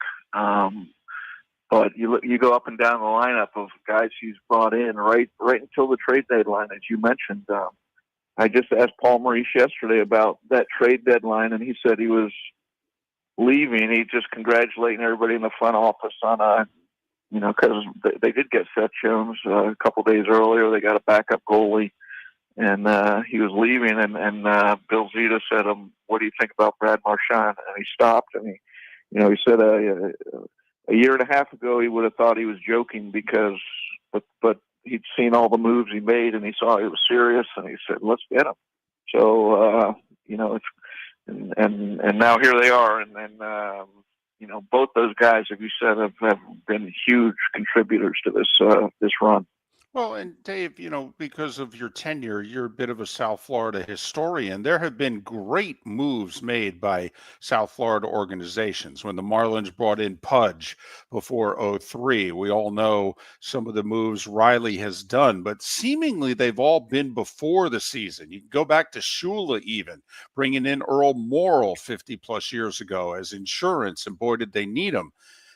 Dave, this is probably the best in-season move in South Florida GM history, isn't it? Yeah, I think just because, Marchand has 6 goals in this final series and has been scored big goals throughout the playoffs for them. And then Seth Jones is leading the team in ice time. So he stepped in as their top defenseman. The only one I can come close to, it's a clear second, but in '97, the Marlins got Darren Dalton in a trade, and you talk to that team, and they needed someone to come in and just set a tone of seriousness, I guess would be the phrase. He made sure everybody was working, and that's a distant second. To your point, in-season trade, they haven't had anything like this that I can come up with. Now, we all know the South Florida sports fan can be fickle, and if the Panthers were to start losing, the fans may go away. That's what happens in South Florida with teams. They want their teams to win. But when you look at what this ownership group has turned, not just Bill Zito, but the whole ownership group. I was reading an article about season tickets. They're capped at season tickets.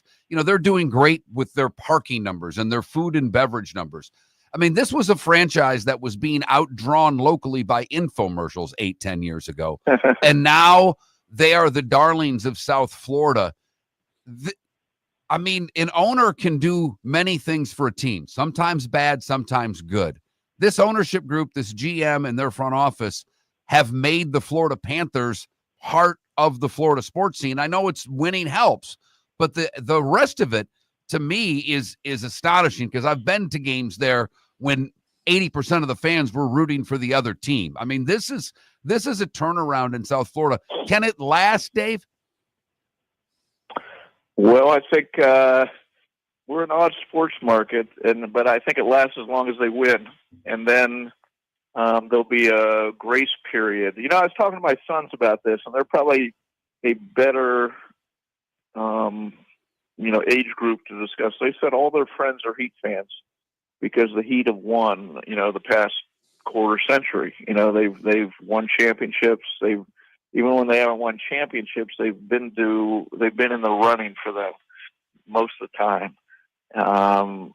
And he said none of them are Dolphins fans. I'm talking diehard. I mean, they follow the Dolphins, but and it's weird because still in this market, the Dolphins are by far the king, even though they haven't won. As far as all age groups, all numbers, all TV ratings, even you look at TV ratings, the Panthers are getting about a third in South Florida of what a normal regular season Dolphin game gets. But among this age group, which in their 20s. This is what winning does. It makes you fans for, the rest of your life. And so, but it's a very fickle market. They have to win, or they have to win enough. But they've certainly made huge inroads the last few years. Dave Hyde, Sun Sentinel columnist. You can read his work at sun-sentinel.com. You can follow him on X, Dave Hyde Sports. That's Hyde with a Y, Hyde, Dave Hyde Sports. You've written 3 books. I mean, I'm curious, do you find this team, this organization, this story, because of their unique place in South Florida sports history? I'm curious, do you find yourself going, I could write a book about these guys? Yeah, I could write a book, and it'd be a good book, but the first thing you have to say is how many people are going to read it. Right. That gets back to because I get a lot of times people will come up to me and say, "Hey, my life would be a good book." It would be, but I couldn't get enough people to read it. So that gets back to if this was in Toronto or Montreal or some of these hardcore where the market is huge. We're still a sort of a developing market of who we are in hockey and all that. So again, huge inroads have been made, but I'm not sure I'm ready for a book yet. All right, they have three. With Bennett, Marchand, and Ekblad, they're all free agents. They're all having monster playoffs and Stanley Cup final series. Do you think that Bill Zito can pull off the unthinkable and keep all of them? I know financially they can get more somewhere else, but if they develop something where now hometown discounts are going to apply. Well, they'd have to have serious hometown discounts to keep all three of them. I would, in order of priority, I think Bennett would clearly be the number one priority because of his age, his game, his standing with the team, what he's done. Just for all the, I think he's the real fabric of who this team is. They love Marchand. Now, this gets into tricky. He's 37. He's had 2 surgeries before the season that put him on the shelf for a while. He missed some. Even when the Panthers made the trade, I think he missed the next 3 weeks while he was recovering from injury. So that gets into a tricky situation of what do you pay him and what he's worth, and now there's talk of teams paying him over $8 million a year, which that's a lot in hockey. The Panthers' highest, Barkov, makes $10 million, and Bobrovsky makes $10 million, and those are the 2 highest per year contracts. So, what do you pay those guys? I would think they pay Bennett. They'd love to have Marchand and Ekblad back, and Ekblad has talked he desperately wants to be back here. So, to me, the tricky one, because what's the market going to be is Marchand, and what's he want to do? I would think they'd all come back at a discount, the discount being you still get the state tax. Although, in fairness, a lot's made of that in the hockey world. But players are paid in U.S. dollars, and right now the U.S. dollar compared to the Canadian dollar buys a lot more money in Canada. So the Canadian teams are, don't have they keep pointing to the no tax, but the exchange rate is still a big deal too. So, I just don't think he can swing. The interesting thing about how Bill Zito has built this, they do have money. They have $19 million under the cap next year. That ranks 16th in the league. So it's not like they're worst in the league because of this huge run. They've overspent to get to the finals 3 straight years. But it'll be a tall order to get all 3 back. This group doesn't have to learn much. They're champions and they're a veteran group. But do you think they learned from last year and even from earlier this year, Dave? They had a chance to wrap up Toronto at home, lost. They had a chance to wrap up Carolina at home, lost. We all know about being up 3-0 last year and 3-1 at home and lost. Okay. Do you think they have the urgency tomorrow night? Yeah, that's the question, isn't it? I mean, I think that they have the urgency. The question is, do they have the veteran stability in their game, to play their game and not try to do. You saw, if you watched Game 5 Saturday night, you saw that's who the Panthers are. They're lockdown defense. I mean, I think Edmonton had 14 shots on goal. They had 3 in the first period. And so that's why Paul Maurice was brought in to put in this playoff system of defense. Can they? But it's very structured, very disciplined. Can they maintain that? And I've seen it enough to think they will. I guess the fallback plan, if they don't, is they've closed out every series on the road this year. But of course, the last thing they want to do is have a Game 7 in Edmonton. and frankly, wouldn't welcome that 12-hour flight either. So I'm hoping for a closeout game tomorrow night. Well, we're rooting for it as well. We know you're going to have a long day tomorrow. Hope you get a little champagne on you, Dave. Thanks for your time throughout this run, and hopefully we can talk again soon. Tremendous. Thanks for having me. Dave Hyde, award-winning, outstanding South Florida Sun-Sentinel columnist, sun-sentinel.com, sun-sentinel.com. Follow him on X, Dave Hyde with a Y, Hyde, Dave Hyde Sports. Makes a great point about, his son and his son's friends. They're Heat fans first. Felipe, our old producer, who's in his young 20s to mid 20s, he's the same way. He's an all Miami sports fan. He likes all the teams, but he's a Heat fan first. Why? They've done the most winning. And they are turning people into lifelong Panther fans right now by winning. The Dolphins are in the exact same spot that the Panthers were in at the beginning of this decade. Panthers had their run to the finals in 96. I don't believe they won another playoff series until 3 years ago. And the Dolphins are coming up on 25 years since they've won a playoff game. And like a handful of playoff appearances during that time. So, I mean, he's right. There are far more Dolphin fans, but I think it's pretty clear. I mean, if we were to have 5 minutes with Stephen Ross, wouldn't we just go Florida Panthers on the left, your organization on the right? This is what they did. Any questions? Or you could just stay with the same general manager and expect the same results, because that's what you've done. Huge year for the Miami Dolphins, and you and I don't think it will be a good one. No. We think the whole thing's getting blown up before Christmas even. I don't think McDaniel sees the end of the season. Oh yeah. Wow. No, I think he's an in-season firing.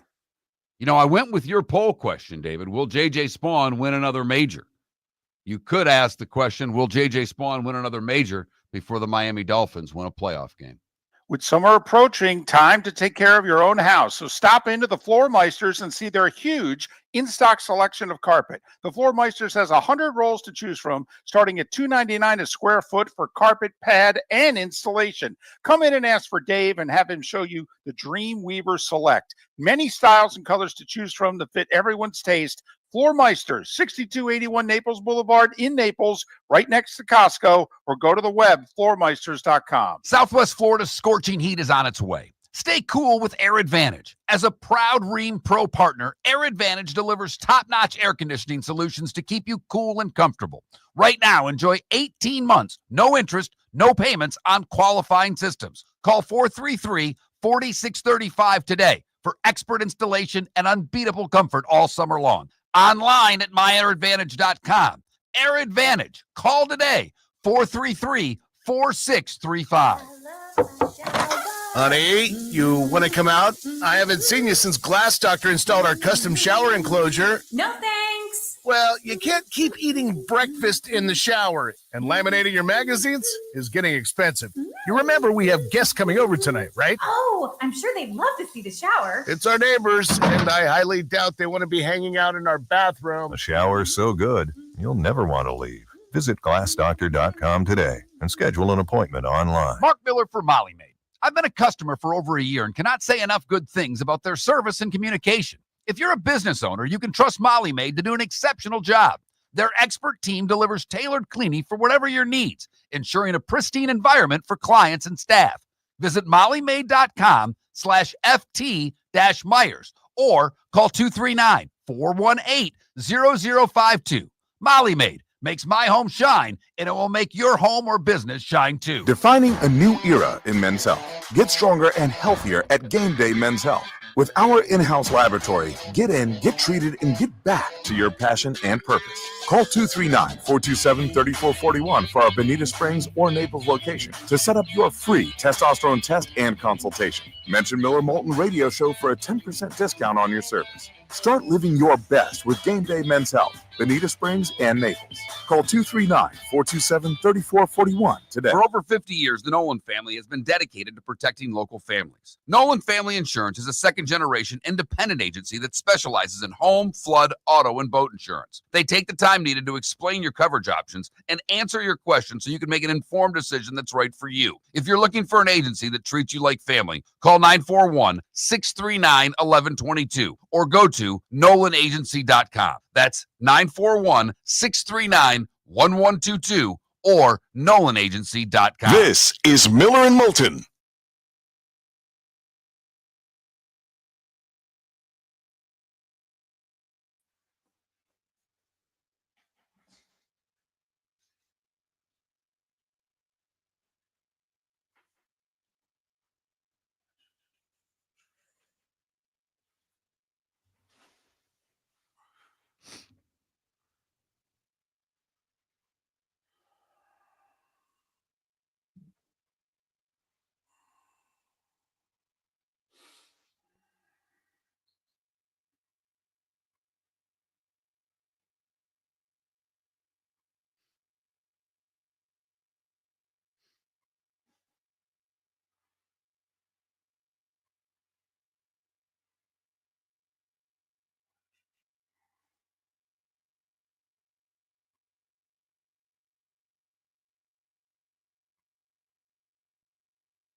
Well, Sonny, I don't know if John is going to be on the team. That's the first thing.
You're listening to Miller and Moulton, coming at you from the Floormeister Studios. Floormeisters, keeping it real.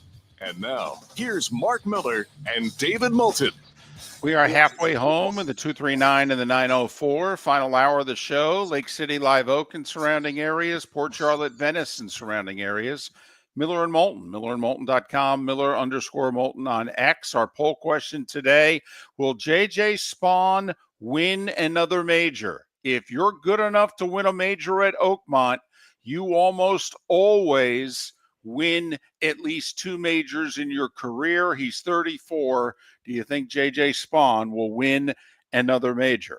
That Mark Miller, the David Moulton, Miller_Moulton on X. We can ask that question and many more from our next guest, Whit Watson, whether it be broadcasting PGA Tour Live on ESPN Plus, or you can see and hear him Golf Channel and the NBC Sports family. He's got his own golf show on the radio, Making the Cut.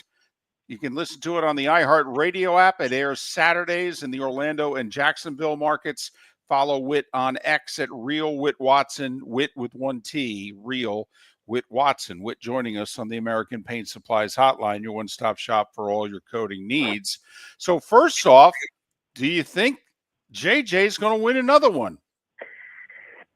I hate to be this guy, but I'm going to be this guy because the math always supports the answer no, right? He's got to play 156 or 123 or 78 or 90 other players every week for the rest of his life. So mathematically, the odds are against him. He's a 34-year-old journeyman. Let's call him what he is. He's a journeyman player from Los Angeles. It's a great story. He's got one other PGA Tour win. Prior to this, he was probably best known for flaming out at the Players, speaking of Jacksonville and the Jacksonville market, and kind of, stinking up the joint. Kudos to him. I mean, it was a day that when everybody, the match, the game was decided yesterday by those who kept their heads together after the rain delay and those who didn't. They had to sit for an hour and 40 minutes. And the ones that came out and kept it together were the ones that had the best chance to win, and the ones who didn't. So kudos to him, man. That was just you and I were talking off the air.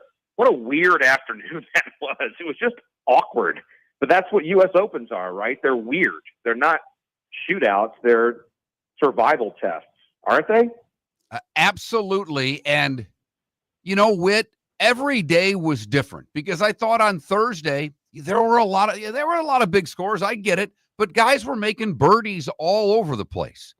And yesterday, obviously a Sunday at a major, it's a little harder. Then you throw the conditions on top of it. I can't even imagine what hitting out of that rough must have been like yesterday after the weather, because it's already 5 inches long, 5.5 inches long. Now it's, trampled and moist and wet. To be able to execute on that, just how hard is that for those guys, Whit, when they're playing in conditions that you and I would run to the clubhouse and be on our third beer, and they're out playing in a torrential downpour? When the best players in the world have to hit it out sideways, that tells you all you have to know about the answer to that question. And, each major has its own taste. It has its own spectacle, its own attraction. Augusta is Augusta. It's a pristine golf course. Everybody in the world knows how every putt is going to break. You're playing history. You're trying to match the shots that you saw a guy hit 30 years ago. The British Open, it's usually about the weather. It's, can they cooperate when it's raining sideways? It's a link-style golf course. PGA Championship, in my opinion, is still searching for an identity still, even after all these years. Having 20 PGA Club pros in the field makes it kind of interesting. And the U.S. Open is a slog. It's just, let's throw the toughest conditions we possibly can at the best players in the world and see how they do. I don't personally love it. A lot of golf fans do. I'd rather see them play at Pebble or LACC than watch them suffer around Oakmont. But ultimately, it produces the guy that makes the fewest mistakes. And, that's why Spawn's story is so amazing. he made 5 5s in a row to start his day. He was 5 over through 6. And when everybody around him was collapsing, he came back and started making birdies. Like I said, credit to him. It's not my favorite kind of golf to watch, but I give him full credit for what he did. That was an amazing performance yesterday. Talking U.S. Open with Whit Watson. Follow him on X at Real Whit Watson. Weren't you surprised about Scheffler's putting? I mean, he's obviously got it down at Augusta. His short game, in fact, at Augusta is as good as we've seen, quite frankly. It's up there with Seve and Tiger and Phil in and around the greens. He's been amazing. He putted lights out at the PGA. You know, they're all difficult. They're all fast. My goodness, Whit, if he had just made his putts between 3 and 4 feet, he might be in a playoff today. And that was the story on him, right? Like last year, 2024. And I mean this literally. If he had been only an average putter, maybe 2023 we're talking about, if he had been only an average putter 2 years ago, he would have won like 8 more events than he did. And he's already the number 1 player in the world.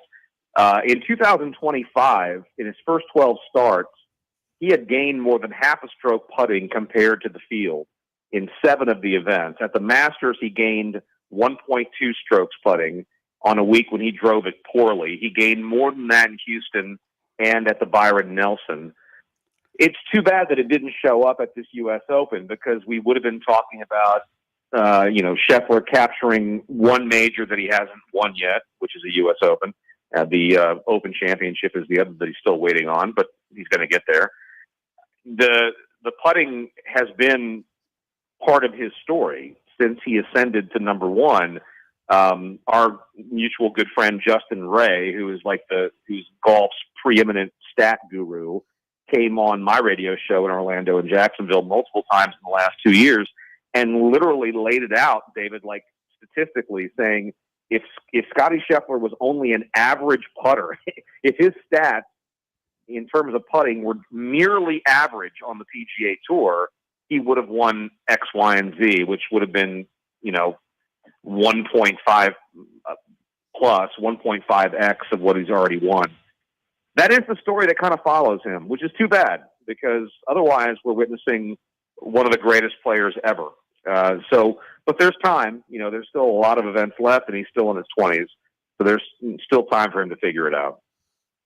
What do we take from this tournament? Like you already answered, will J.J. Spawn win another major? And the math says no. I get that.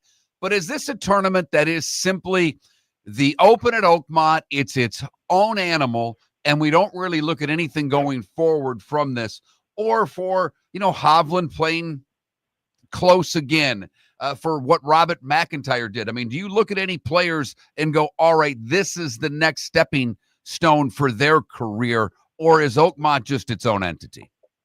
No, sure. Hovland has been knocking on the door for a while, right? He had top 10s at 2 majors as recently as 2 years ago, and he's been fooling around with his swing ever since. And so you kind of have to, take that into account. McIntyre also has been a guy who is knocking on the door of being an elite player in this game. And at +1, after 4 rounds at the U.S. Open, he was the number 1 guy not named J.J. Spawn. And that's worth something. Oakmont, the membership and the USGA, they kind of celebrate the toughness of this event and the toughness of the golf course. There's a little bit of like a masochistic spirit to the place. So you do have to take it, with a grain of salt. Dustin Johnson was the last guy to win a U.S. Open at this golf course. And truthfully, beyond the November Masters of 2020, didn't do much after that.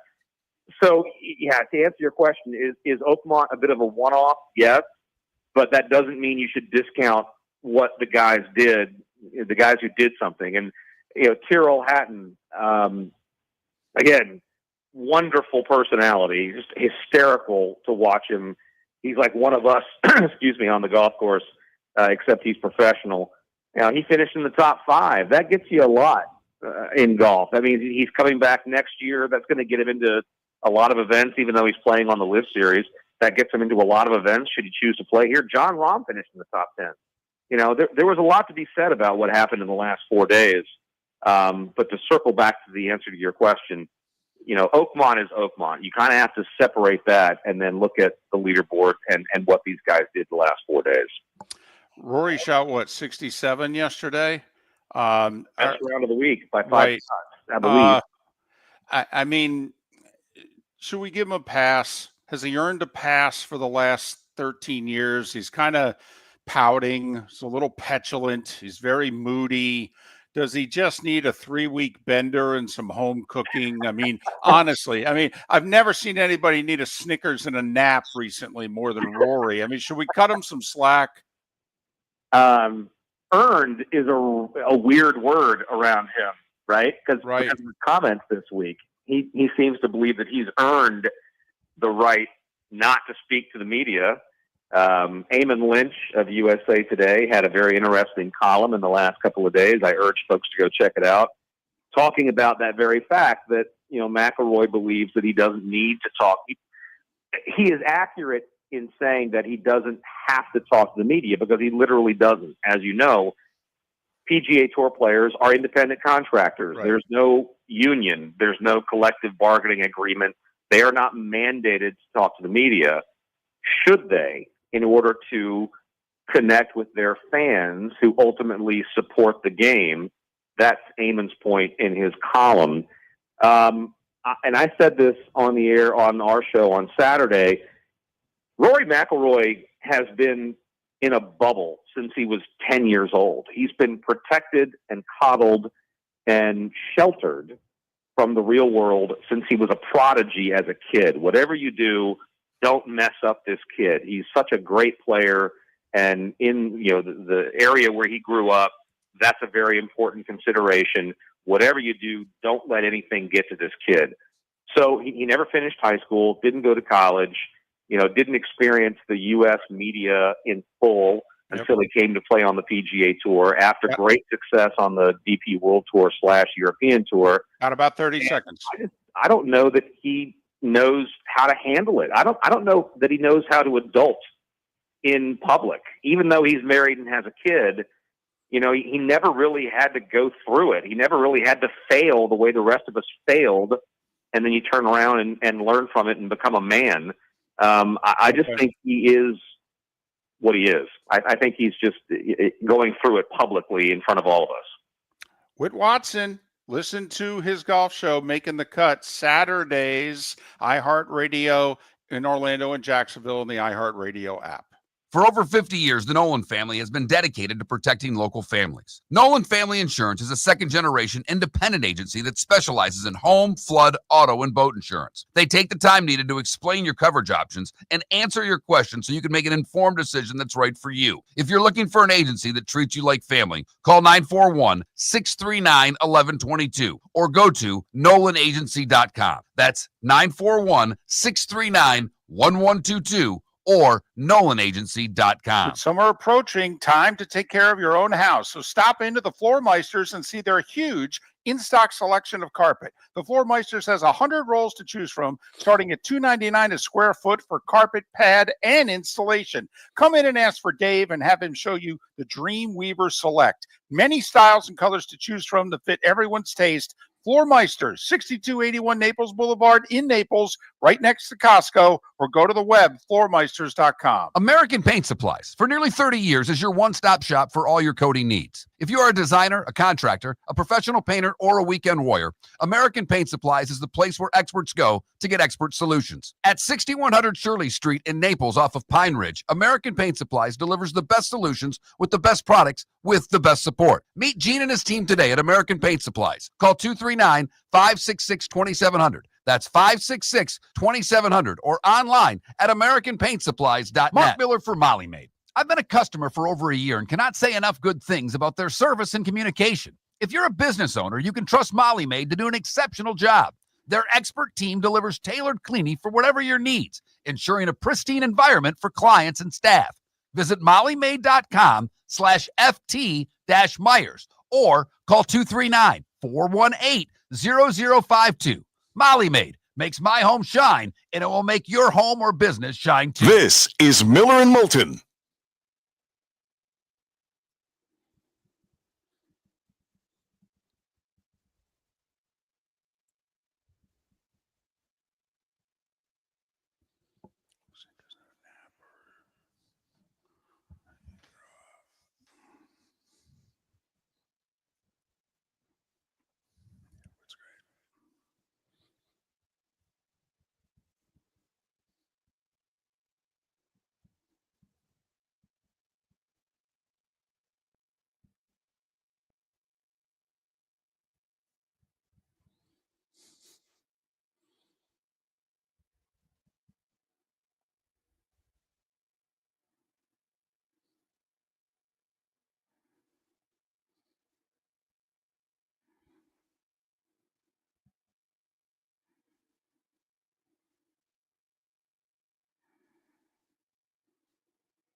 And Feeney, to your earlier question, no, I have never played any golf courses in Inglewood. They have golf courses in Inglewood? Uh-huh. In fact, I've never played a golf course in Charlotte County, period.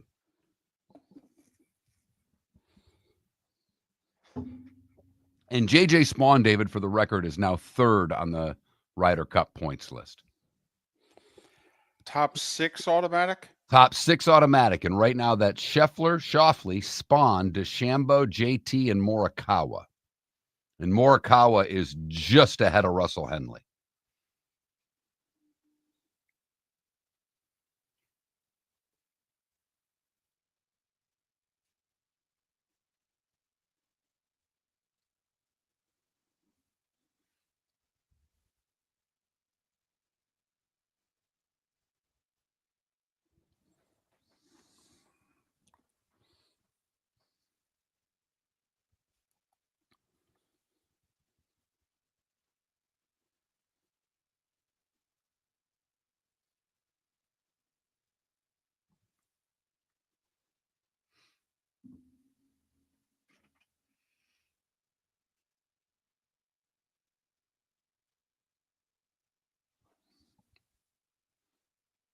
Is it Uber exclusive, Clark? I mean, because you can get on most everywhere down here.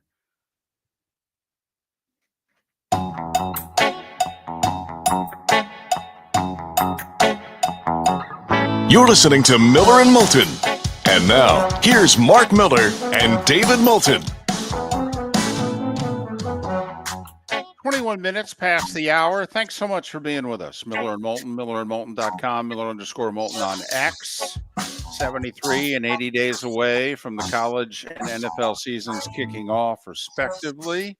Jake Chapman will join us in a little more than 15 minutes' time. He's the voice of the Orlando Magic, and they made a big trade yesterday, their biggest move in a generation. Talk to him about it. By the way, rapid fire here. Our poll question is, do you think J.J. Spawn will win another major? He's 34 years old. Usually, historically, all but one golfer who's won a major at Oakmont has won another major. Do you think J.J. Spawn is the outlier? Or do you think, he's just finding himself? He finished second at the Players. Now he wins the U.S. Open. He's third in the Ryder Cup team standings. That's our poll question. That Mark Miller, the David Moulton. You and I both voted no, right? That's correct. Right. We think I stick with what Whit said. He's a journeyman. This was his moment. Yep. And great, not good for him, great for him. Awesome. We went through his career, if you will, since playing on the Canadian Tour in 2013. He's lost his card a couple of times, been able to earn it back in the Corn Ferry Tour. It's a remarkable story and a remarkable win, but I think it's a one-off for J.J. Spawn. What was that quote, that stat you quoted 11 years ago? He won $800 on the Canadian Tour? $825, yep. At 23. How many people in your family are looking at you going, what do you say we start the real world here? Okay, this was cute. This was fun. Played golf at San Diego State and all that. What do you say we start the real world? No, I'm going to keep doing this. Okay. All right. The Red Sox, did they make a mistake, or do you applaud them for getting rid of Rafael Devers? They got 4 players. They're all prospects in some way, shape, or form. One of them is a very highly thought of. He was the Giants' first-round pick in last year's draft. He was their number 2 prospect in their system. They got 2 arms, which are considered okay. Might make the majors. Don't know if they'll ever be terrific. But they unload. There's $300 million owed over the next 9 years. But he's their best player. Okay. Do you think the Red Sox made a mistake? Yes or no? David, I'm going to give you an answer that you don't want to hear, but I actually think they made a mistake, but they had to make the mistake. I don't think they were ever going to get a whole hell of a lot for Devers with that contract. But from everything that I've seen that we've talked about, the Red Sox are easy to follow. and there are a lot of people who have a lot of opinions on the Red Sox. This clubhouse has been a mess all year, and he's the reason that it was a mess. So he had to go. But to trade your best player, particularly after sweeping the Yankees, and he's swinging a red hot bat too. I mean, do you have to trade him now? Can you wait a couple weeks? And if you're the Giants, you're like, yeah, I need him now. I don't know if we can win the division in San Francisco, but I do know in order to be a playoff team, we're going to have to hit it a little more consistently the rest of the year. So he's going to walk into San Francisco in a great mood because he's left Boston. Hopefully. I mean, it'll be interesting to see, do they just DH him for the rest of the year and then during the offseason say, hey, what do you think about first base for the rest of your career? Okay. Then, of course, what if he goes, no, I'm thinking third, but we'll deal with that. Here's the thing, though, like I said, hey, why couldn't you wait a couple more weeks or to the deadline? He can get hurt. He can get hit by a pitch, have a broken hand tomorrow. So, and I think this was a player, David. Sometimes you can have rumors about a guy getting traded, and you can feel out what a lot of teams are thinking. I think this was a guy in a situation that if you were going to trade him, this, I don't know about, it came out of left field to me. I wasn't seeing anything about a Devers trade. We knew that it was possible because he was being a horse's you-know-what, but it wasn't out there about rumors that he was going for this guy or that guy or this team, were there? Mark, the word in the industry, whether it's front office executives or the media, was first off, with that contract, he might be untradeable. And that, quite frankly, with that contract, that the Red Sox may have to throw in prospects as the sweetener to get somebody to take most or all of that contract. And as you pointed out, only Aaron Judge has more RBIs in the American League right now than Rafael Devers. So the thought of him trading him now when other guys have gotten hurt and they're just starting to, the young guys have been called up and Devers offers them protection in that lineup. They can bat so-and-so second. They can bat this guy seventh. They can bat this guy ninth because they got a couple guys in the middle of the lineup who can offer them protection and they can work in their young guys. This is a huge piece missing out of their lineup. And, I think the Red Sox are a significant playoff threat. But now, I don't know if they are. You look at the Red Sox right now, if they don't do anything between now and the trade deadline, right now, my $20, Red Sox going to make the playoffs, yes or no? No, and I don't know if they'd have made it with Devers, but they're definitely not making it without him. It's 58 RBIs right now, I believe, or 60 or whatever the hell the number is. Well, and remember, he started the year 0 for 19 with 15 strikeouts. We were making fun of him. Like, what the hell happened to Rafael Devers? And now he's hitting 272 with 15 homers and 58 RBIs. He's on pace for 35 and 140 with virtually no protection in the lineup. 21,000's the text line. Love to get your thoughts. I know there's a lot of Red Sox fans out there, like one who texted in and said, Sox made an awful mistake. It's a salary dump. Well, it's a salary and locker room dump.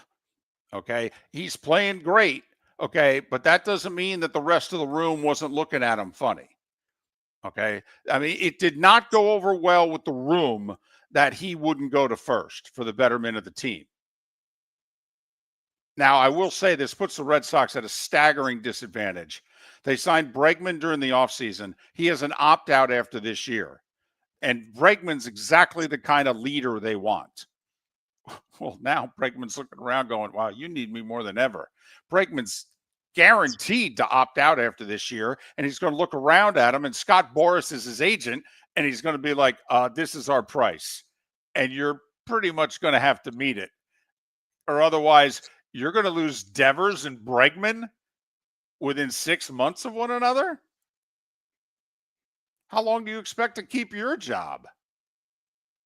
And another texter just simply said no, that it was not a bad deal. And I think they're along your lines of thinking with the locker room, the fact that he wouldn't play first, the fact that, look it, The Red Sox handled the Bregman signing as far as the Devers part of this horribly to not let him know that they were going to bring Bregman in. They could have handled this much better from the get-go. They didn't.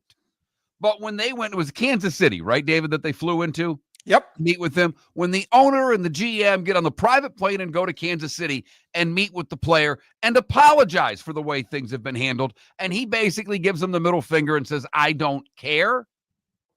At that point, as a player, don't you have to grow up a little bit? I get Miller and Moulton get holding a grudge. I think we can all understand when something happens at our workplace and we think we should have been informed about it and we weren't. But when the boss comes to you and says, you know what, I screwed up. I'm sorry. I made a mistake. You as the employee have to grow up a little bit too. Devers never did, David. And he's too old of a player to act like that. Red Sox a half a game out of the final wild card spot in the American League, by the way, with, all the teams in the AL Central going south here. Seattle actually holds the final wild card, and they're like 2 games above 500. So the Red Sox, right now, I'm telling you, if they had kept Devers, Mark, I would have bet on the Red Sox making the playoffs. Interesting, because Baltimore's playing better lately, too. That division seems to all have their act together. Miller and Moulton. Jake Chapman, Orlando's big deal coming up. Whether you're chasing peak performance, reigniting intimacy, or simply want to feel your best, Game Day Men's Health creates customized game plans to optimize your health. Call 239-427-3441 for our Bonita Springs and Naples location to set up your free testosterone test and consultation. Mention Miller Moulton Radio Show for 10% off your service. Find your maximum self with Game Day Men's Health, Bonita Springs and Naples, Florida. Call 239-427-3441 today. American Paint Supplies, for nearly 30 years, is your one-stop shop for all your coating needs. If you are a designer, a contractor, a professional painter, or a weekend warrior, American Paint Supplies is the place where experts go to get expert solutions. At 6100 Shirley Street in Naples off of Pine Ridge, American Paint Supplies delivers the best solutions with the best products with the best support. Meet Gene and his team today at American Paint Supplies. Call 239-566-2700. That's 566-2700 or online at AmericanPaintSupplies.net. With summer approaching, time to take care of your own house. So stop into the Floor Meisters and see their huge in-stock selection of carpet. The Floor Meisters has 100 rolls to choose from, starting at $2.99 a square foot for carpet, pad, and installation. Come in and ask for Dave and have him show you the Dream Weaver Select. Many styles and colors to choose from to fit everyone's taste. Floor Meisters, 6281 Naples Boulevard in Naples, right next to Costco, or go to the web, floormeisters.com. Mark Miller for Sleep Treatment Direct. They are helping me with sleep apnea. And by helping me, I mean curing me. No more CPAP machine, no more snoring, no more tossing, no more waking up exhausted. Their expert team got me the right treatment, fast and hassle-free. If you want to feel energized and get rid of your snoring, call Sleep Treatment Direct today. 444-1741. That's 239-444-1741. Sleep Treatment Direct. Sleep safe and sound. This is Miller and Moulton.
Jake's on.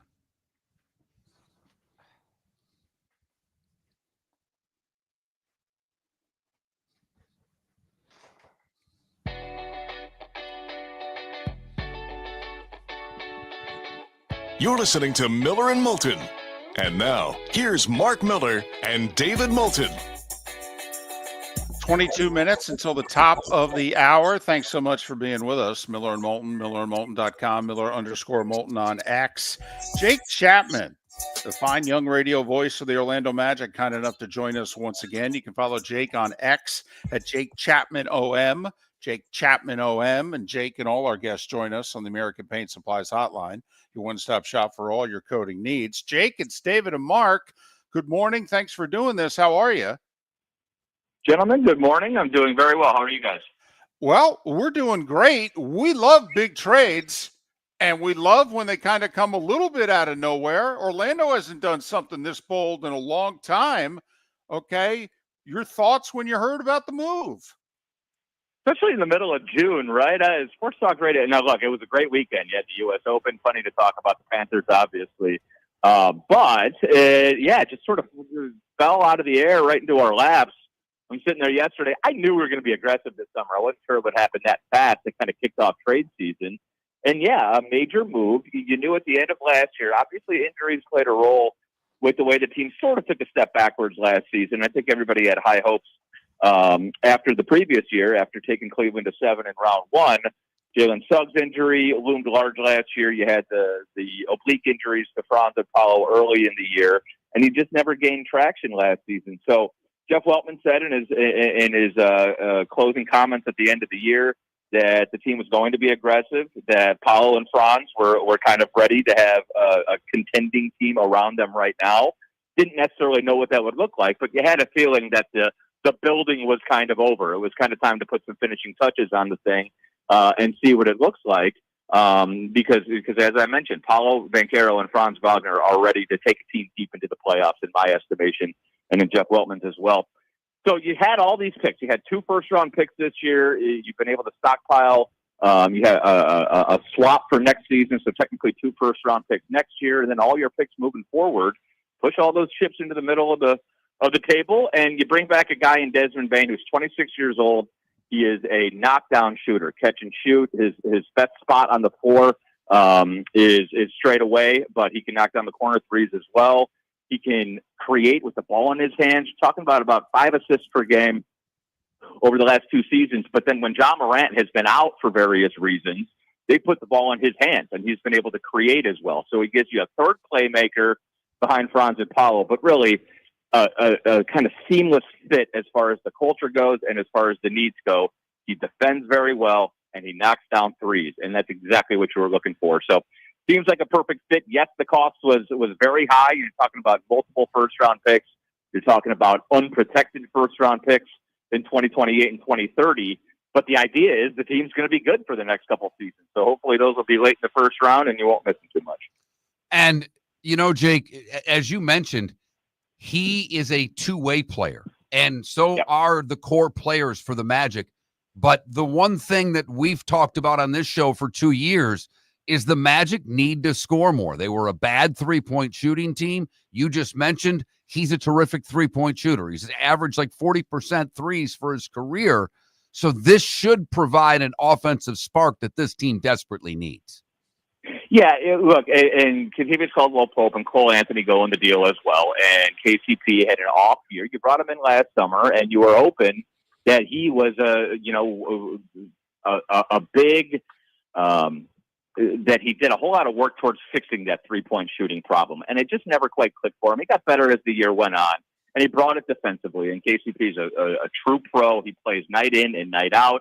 I think that was really valuable as well. But the shooting just never clicked for him, and really for many of the guys on the team.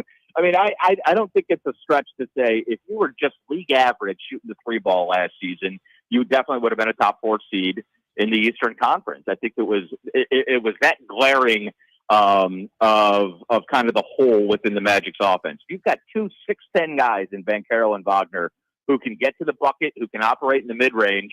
The third level on the floor is that three-point shooting. That's what provides spacing for those guys to be able to operate.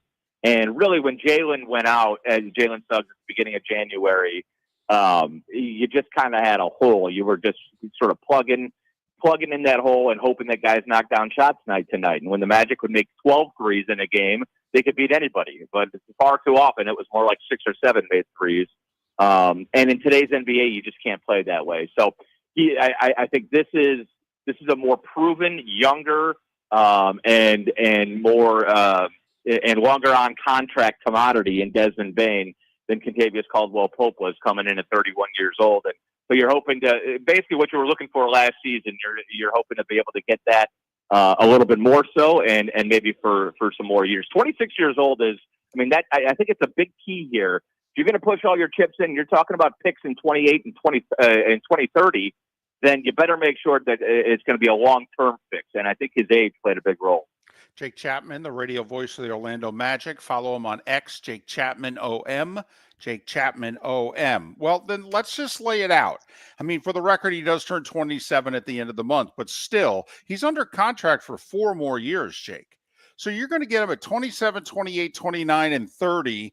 And while it sounds like a ton of money, and it is, in the new NBA world, $41 million a year for a shooter in his 20s is, dare I say, reasonable. So you got Paulo, you got Jalen Suggs, you got Franz Wagner, you got Bain, all between the ages of 23 and 27 on opening day next year.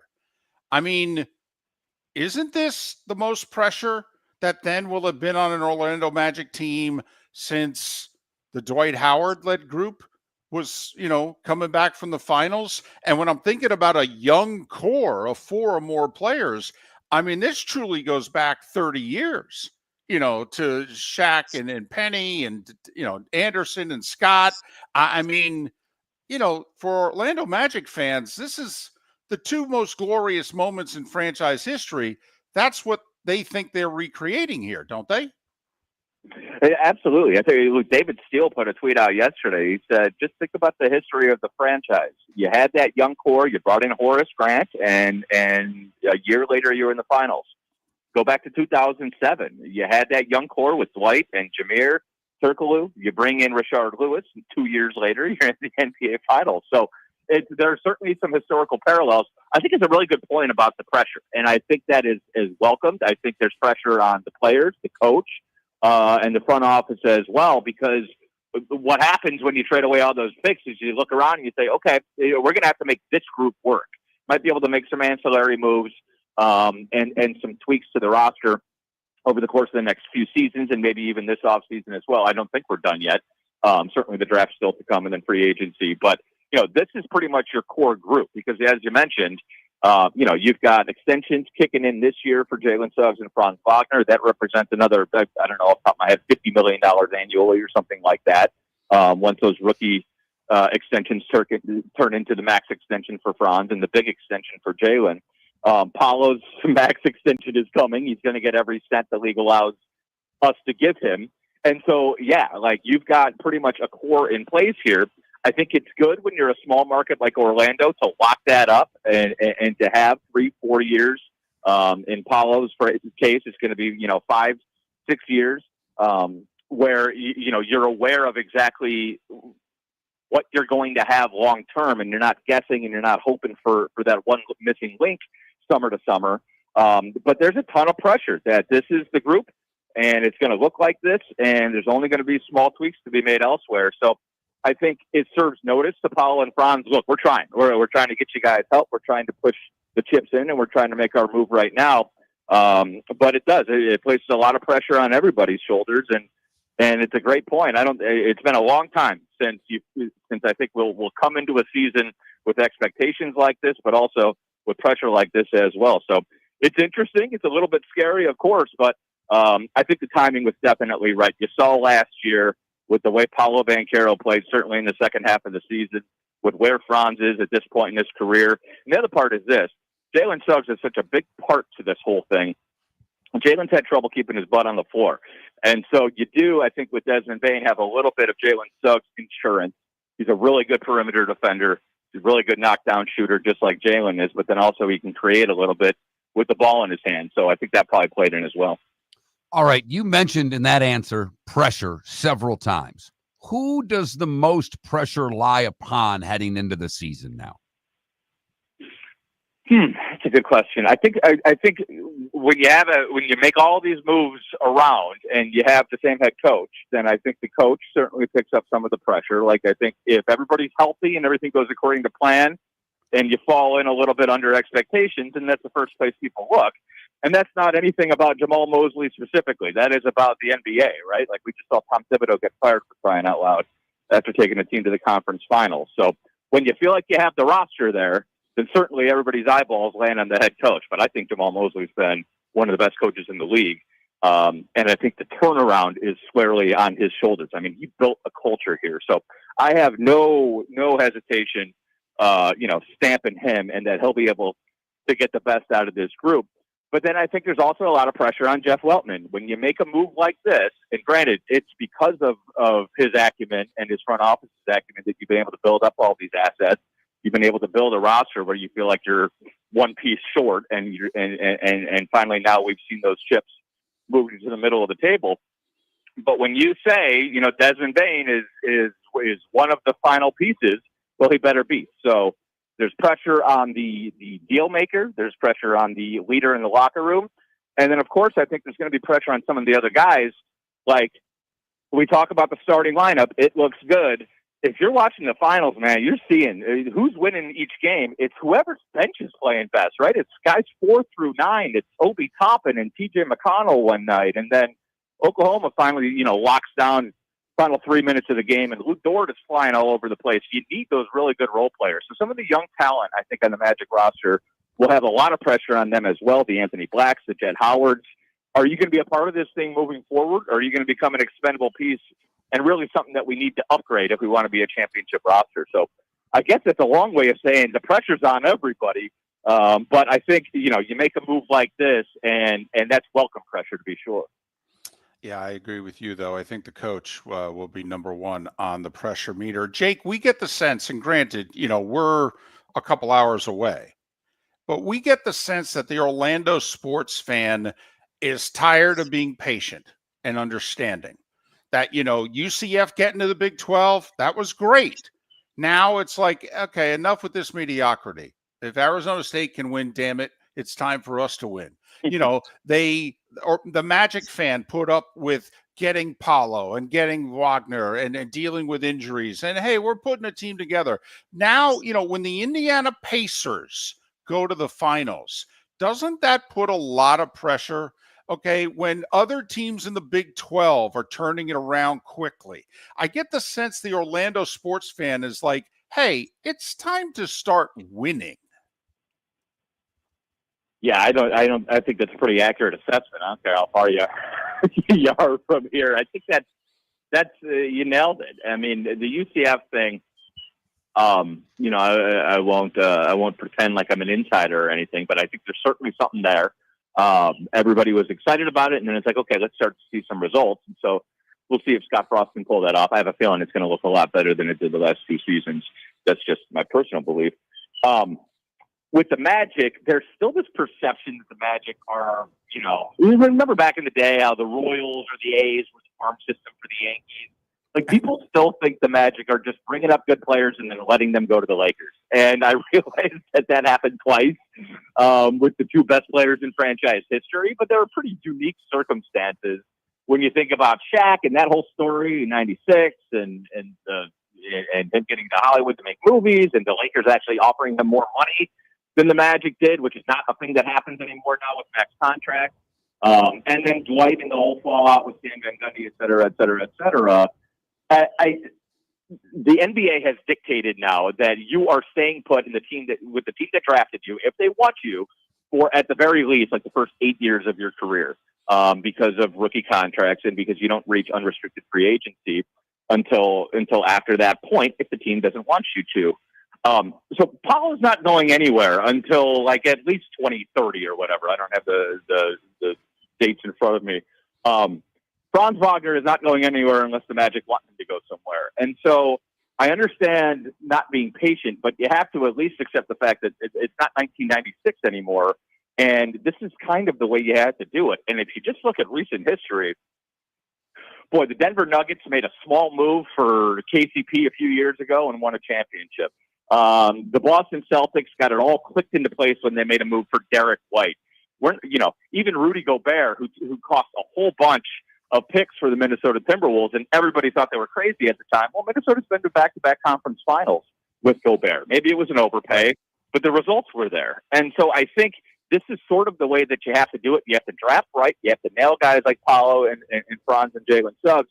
And then you got to save up your assets and find a guy who it may feel like an overpay, but that is a perfect fit. And that feels like exactly what this move is. Okay. I understand we've been patient, but it's here now. And the beauty of it, I think, is we're up against it. A flash in the pan thing. Not the Brooklyn Nets making a trade. Hopefully we can win a championship with Durant, Kyrie Irving, and James Harden in the next years. Jake, unfortunately, this thing is built pretty sustainably. You've got really good young talent, and you're going to Miller and Moulton. Jake, we're up against a hard break, buddy. Got to roll. Southwest Florida's scorching heat is on its way. Stay cool with Air Advantage. As a proud Rheem Pro partner, Air Advantage delivers top-notch air conditioning solutions to keep you cool and comfortable. Right now, enjoy 18 months, no interest, no payments on qualifying systems. Call 433-4635 today for expert installation and unbeatable comfort all summer long. Online at myairadvantage.com. Air Advantage. Call today, 433-4635. Wine glasses never fall over until you get a brand new rug. Oh, no! Ketchup bottles act normal till you're wearing a new shirt. Oh, you kidding me? And rocks lie peacefully on the road till the day you get a brand new windshield. Then they fly up off the road and attack without mercy. That's why new windshields from Glass Doctor come with our windshield protection plan. Unlimited repairs and one replacement for 12 months. Don't just fix it, protect it. Glass Doctor, a neighborly company. American Paint Supplies, for nearly 30 years, is your one-stop shop for all your coating needs. If you are a designer, a contractor, a professional painter, or a weekend warrior, American Paint Supplies is the place where experts go to get expert solutions. At 6100 Shirley Street in Naples off of Pine Ridge, American Paint Supplies delivers the best solutions with the best products with the best support. Meet Gene and his team today at American Paint Supplies. Call 239-566-2700. That's 566-2700 or online at AmericanPaintSupplies.net. With summer approaching, time to take care of your own house. So stop into the Floormeisters and see their huge in-stock selection of carpet. The Floormeisters has 100 rolls to choose from, starting at $2.99 a square foot for carpet, pad, and installation. Come in and ask for Dave and have him show you the Dream Weaver Select. Many styles and colors to choose from to fit everyone's taste. Floormeisters, 6281 Naples Boulevard in Naples, right next to Costco, or go to the web, floormeisters.com. Mark Miller for Molly Maid. I've been a customer for over a year and cannot say enough good things about their service and communication. If you're a business owner, you can trust Molly Maid to do an exceptional job. Their expert team delivers tailored cleaning for whatever your needs, ensuring a pristine environment for clients and staff. Visit mollymaid.com/FT-Myers or call 239-418-0052. Molly Maid makes my home shine, and it will make your home or business shine too. Miller and Moulton would like to thank the sponsors that, quite frankly, saved the show in 2024. Whether it was Floormeisters, American Paint Supplies, Glass Doctor, Molly Maid, Cigar Bar, Sleep Treatment Direct, the Diamond District, and even the Cape Coral Police Department, thank you. We're hopeful of a great 2025, still needing sponsors, so reach out to Miller and Moulton via X at that Mark Miller or the David Moulton, or text us at 21,000. But Miller and Moulton says thank you to our sponsors and to you, our loyal listeners. This is Miller and Moulton.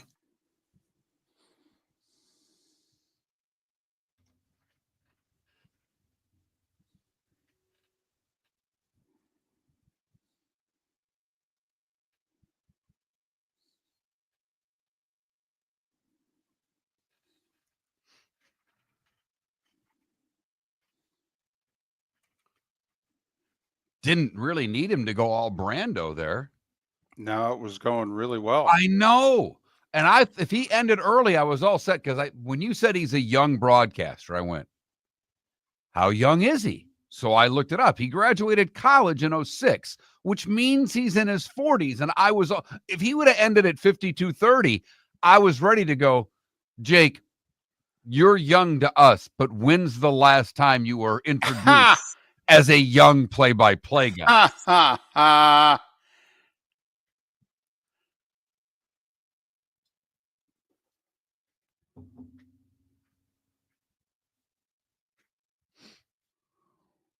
Somebody was asking about McGrady. Didn't play with Shaq. Didn't play with Dwight Howard. I don't believe. So, David, I think you'll laugh at this. You might not. But I have a texter who must listen to the show daily, but then gets mad at us when we don't talk about the sports he likes. Oh, okay. And he likes very obscure sports. His text this morning was the following. Okay. How about the Canadian Grand Prix yesterday? To which I replied, how about it? We talked about NASCAR being in Mexico and Indy cars being in Chicago. No, but right. Like the U.S. Open was yesterday. Right. Really big baseball and basketball trades. NBA Finals tonight. By the way, we have not discussed the NBA Finals for a second, except to mention Game 5s tonight. Yep.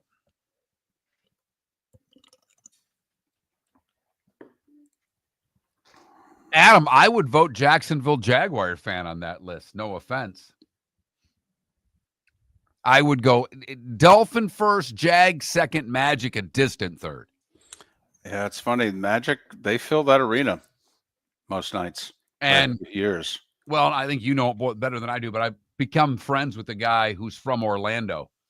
And, as he's moved here, his buddies are always, he's in a group. It's all Magic. That's what they're into. Yep. In the city,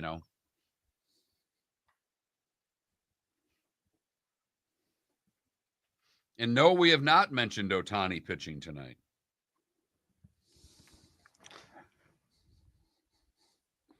Is he pitching tonight? He returns to the mound. He is going to start against the Padres tonight. Wow. I heard using him as an opener is what Dave Roberts said.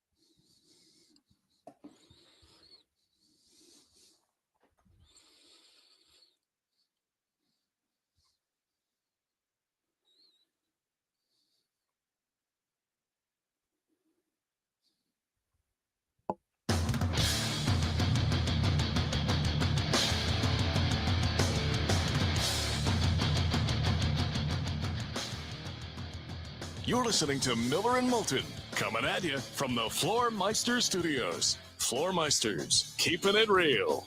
And now, here's Mark Miller and David Moulton.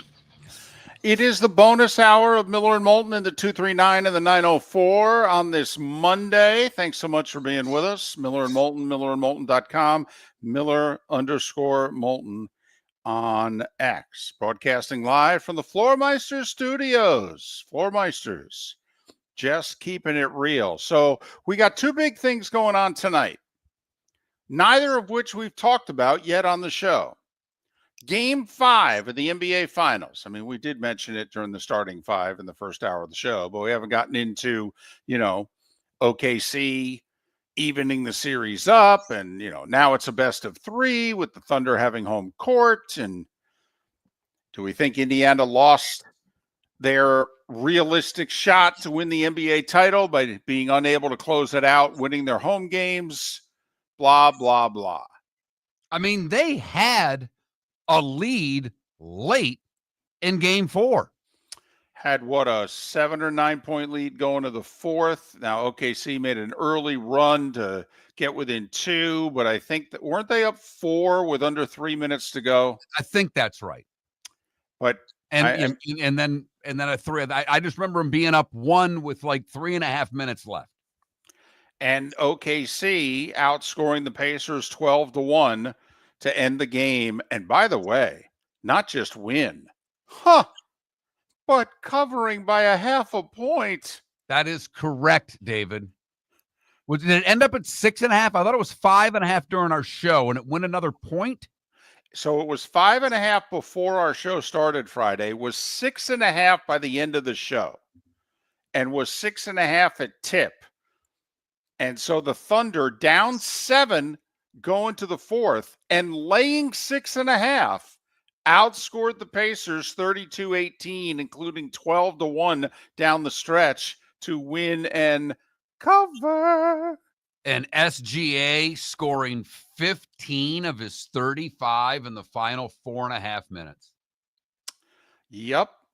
And Halliburton not scoring in the final 3.5 minutes. Now, the Pacers, with the way they have pulled victory from the jaws of defeat 4 times in these playoffs, their fan base, disappointed. You can't give them too much flack for getting outplayed in the final 3 minutes and losing a game to a good team with what you've done to everybody, including earlier in the finals, the Oklahoma City Thunder. No, I got you. I'm just saying that part of this series maybe more in the media than on the court, is the SGA Halliburton battle, the two stars of their respective teams. And the one star goes off in the fourth quarter and the other star doesn't. At clutch times in games, you need your best player to be your best player. We talk about it in the hockey series. This guy named McDavid has not done a whole hell of a lot in this final. No, even though I think he's playing really well, but the Panthers are very deep at center. It seems as if they always have about as good as you can do defensive center, whether it's Lindell or whether it's Barkov on him. They clearly are devoting 2-3 guys every single shift to try to guard him. And yeah, he's not had a big final. This is the interesting part, though, of the Pacers. While Halliburton's their best player, and he is a quote unquote, is he a star? Yeah. I think he's an NBA star. I don't know if he, they were the discussion's been made in the past weeks. Is he a superstar? No. I don't think so. No. Is he an NBA star? Yeah, I think so. Okay, and that's fair. So he's a star player, but he's not a selfish scorer. I mean, think about some of these comebacks, like that big comeback against the Knicks. Halliburton hit the tying shot. He didn't hit the 4 shots before it. He didn't even shoot any of them. So, they're kind of a, spread it all around type team. And that's why it's been so pleasant to watch, but also unusual that they've now gotten as far as they've gotten. Mark, I'd be shocked if Oklahoma City didn't win tonight.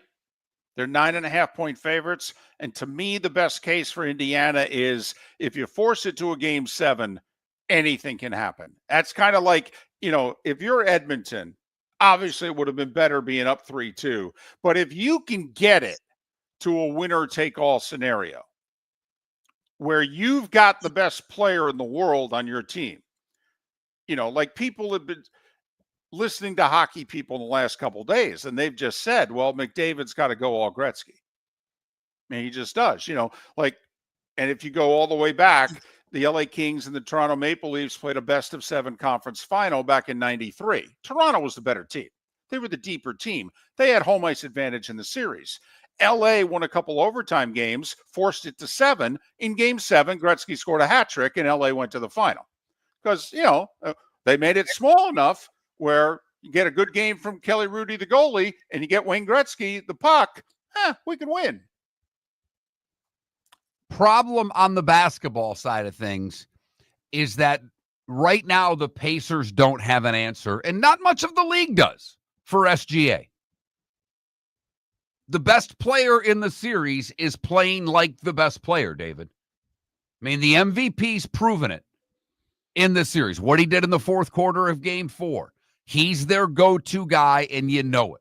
And you're right, Halliburton, that they've been begging for him to be more selfish in this final series. And it's not necessarily even being more selfish by scoring more, but it's driving the ball to the basket, being aggressive with the ball and kicking it out and letting the rest of the team make some shots early.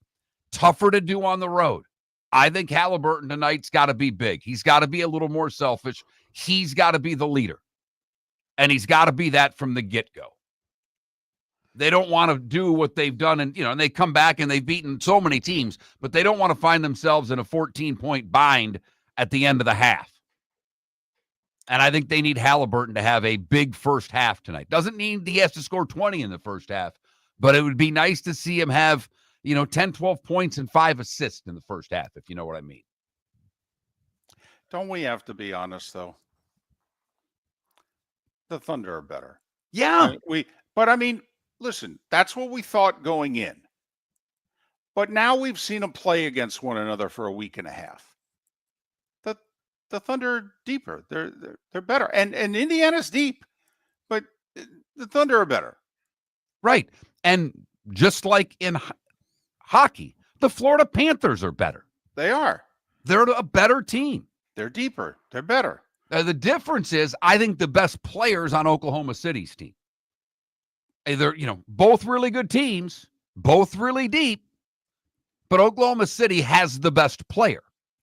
Right. Florida has the deeper team, the better goaltender, a lot of things going for them. The best player plays for Edmonton. For that matter, the second best player may play for Edmonton too. And I'm sure this will come up tomorrow. Quick sidebar. Bennett or Marchand right now. Panthers win. And let's just say they both score tomorrow. Or they both don't score tomorrow. But the Panthers close the sucker out in 6. It's right now, Bennett's the Conn Smythe winner. It's the playoff MVP. It's not the finals. If it were just the final, Marchand might get it. And he might have a shot to steal it from Bennett because his final is so good.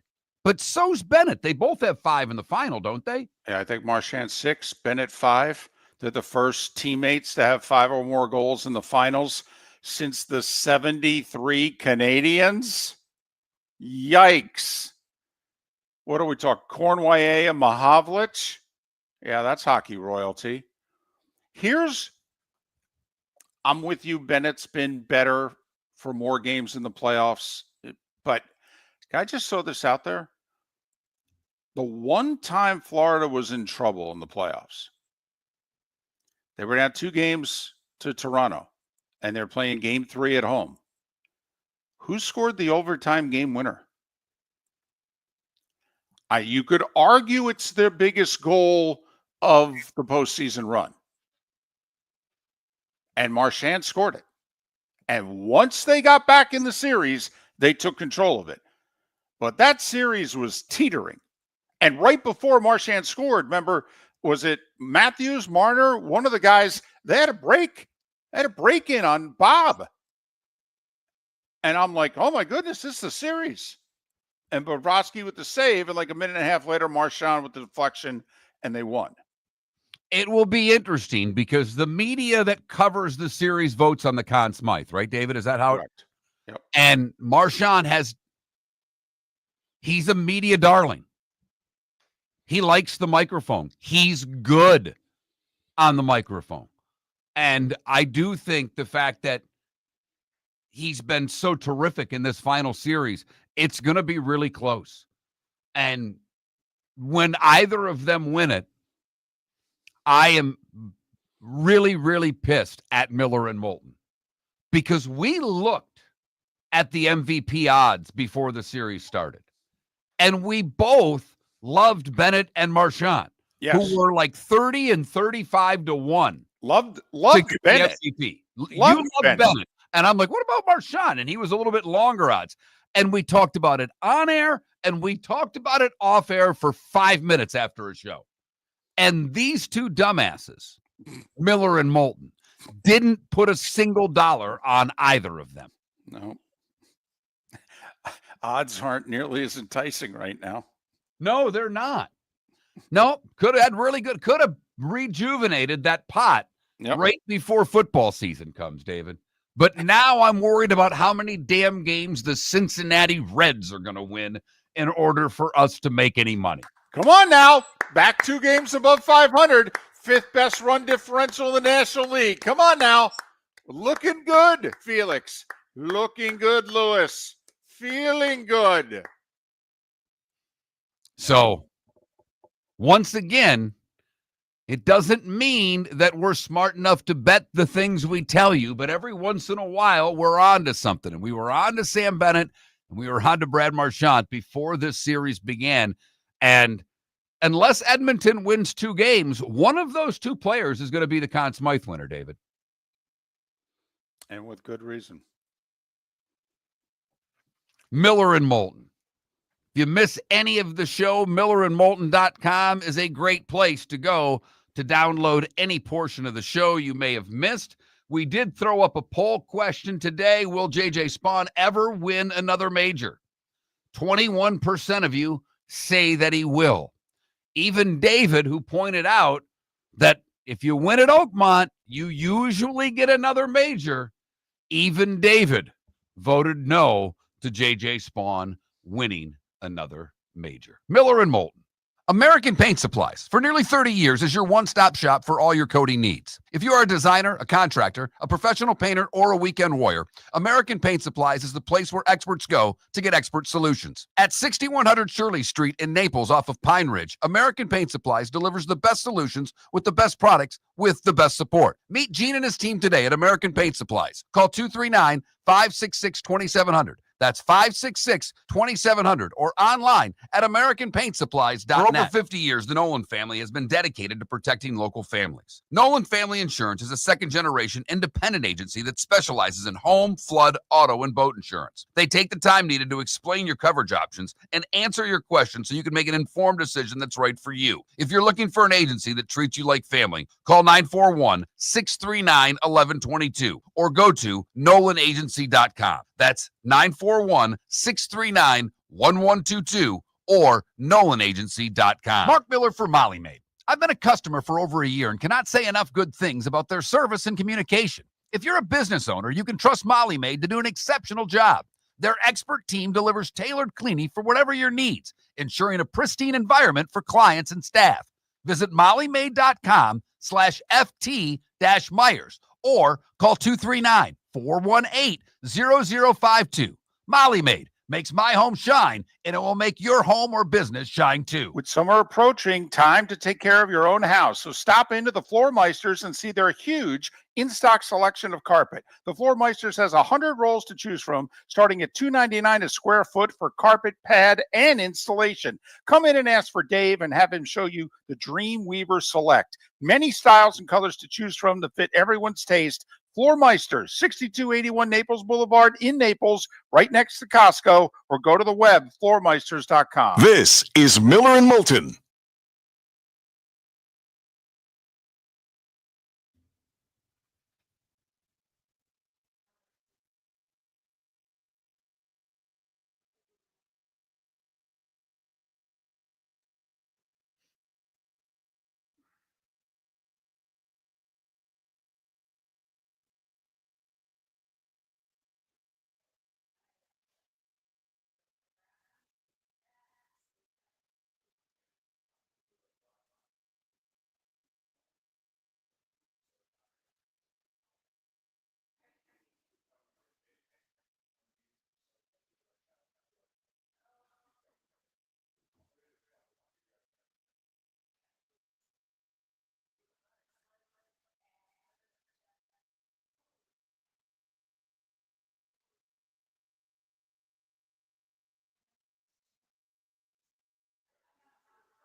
Now, Canada Relief, they're both playing for a contract. Bennett, Marchand, and Ekblad are the three free agents on the Panthers.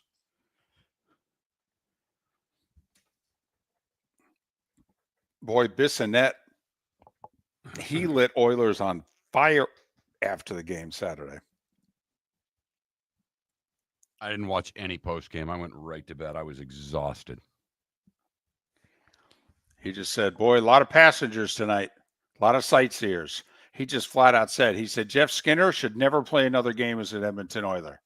And Evander Kane, they moved him all the way down to the fourth line to motivate him. If he's going to play like this, you might as well make him a healthy scratch. I don't disagree, but listen, I think he's exactly what hockey needs. I could see where some hockey players would get bent out of shape, though, because they'd be like, dude, you couldn't carry my jock. Yeah, well, I mean, it's or you ignore it, because Halliburton decided to, make his comments. Right. Which I'm all in favor of. Oh, yeah, but I mean, right? Yep. Hockey players probably won't do that, even though a lot of them think it. Yep. I think what most of them will do is what Marchand did, is you go right on with him, and they can give it because he can take it. He's proven he can take it. Yes. They can do it in the hockey way, which is just chirping right at him. Yep. Oh, by the way, Saturday it showed up. I haven't even opened it yet. We didn't even get the mail Saturday. We got it Sunday. My Phil Steele book. Oh, you're a VIP. Look at that. You going to open it for a vacation, or are you just going to bring it with you? I'm just going to bring it with me. I'm not even going to look at it until I'm sitting by a lake.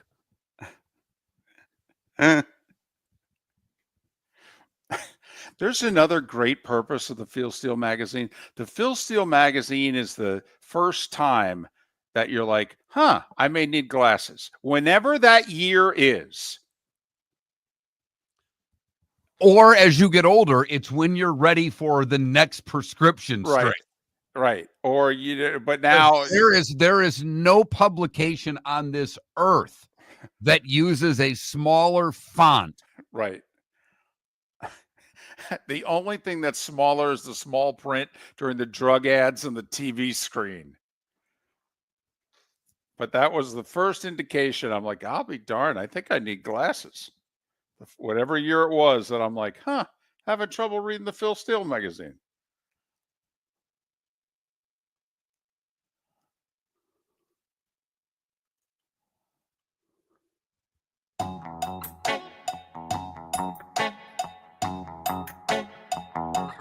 You're listening to Miller and Moulton. And now, here's Mark Miller and David Moulton. 21 minutes past the hour. Good, bad, and ugly. What's on tap? Today was the day when. Some final thoughts all coming up in a little more than 15 minutes time. Hey, I missed this headline.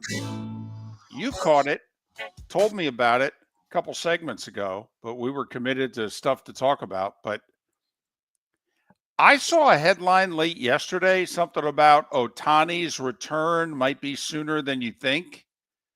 And I was like, oh, well, maybe he'll get in before the All-Star break. Oh, okay. I didn't realize he's pitching tonight. How about today? Against the Padres? He's going to be used as an opener. He's starting, but obviously they're not expecting him to pitch very long. So opener means more than likely the first inning, maybe the first two. But I would not expect to see Ohtani much more than the first inning, David. Well, the Dodgers are really big on scripted. So whether he throws 8 pitches or 23, I'm pretty sure he'll only go 1 inning, Mark. But do you know it's the last time Ohtani pitched? August of 2023. Yeah, August 23rd. Really? Yeah. My birthday. I know. I didn't know I did that to Ohtani. So I'm sorry. I mean, 22 months since he last pitched. Boy, he's given the Dodgers no production during the year and a third, year and 2/5 that he's been with them either, right? I mean, they just, without him pitching, I mean, he's just not worth it. Right. Uh-huh. Telling yourself that. Just proving I know he's getting a lot of money, but he's earning a lot of it. He really is. Oh, boy. What's he hit? Like 80 plus homers as a Dodger? Oh, man. But so that'll be cool. All right. I don't know if it's televised anywhere. It's a Monday night. It's West Coast. I may flip over MLB Network at around that time. Let's see if they could. I mean, come on. If you're running MLB Network, don't you have to at least give us the first inning of Dodgers Padres tonight? You would think, but I have no idea where this game, I'm sure it's on whatever stations cover them, but I did not. Maybe it's an MLB Network game. I don't get the MLB Network, so that wouldn't matter to me anyhow. So it's 10:10 Eastern. So right about what? Start of the fourth quarter? Let's see, 8:30 start, and they'll get the halftime 9:40-ish. I would say mid-third. Mid-third? Mid-third. So I would think like first TV timeout of the third quarter. Flip Okay. it over and catch a little bit of the first inning. And it is scheduled to be on MLB Network. So there you go. I might even turn it on a few minutes earlier. You know what? I might watch the guy throw the warm-up pitches. What the heck? Good for you. Yeah. Good for you. Then see whether or not I go back to the basketball game. Hopefully we get a good one tonight. For the most part, this has been a pretty entertaining series in the NBA Finals. Yeah. I mean, no one's interested by NBA rating standards, but yeah. No, they are not.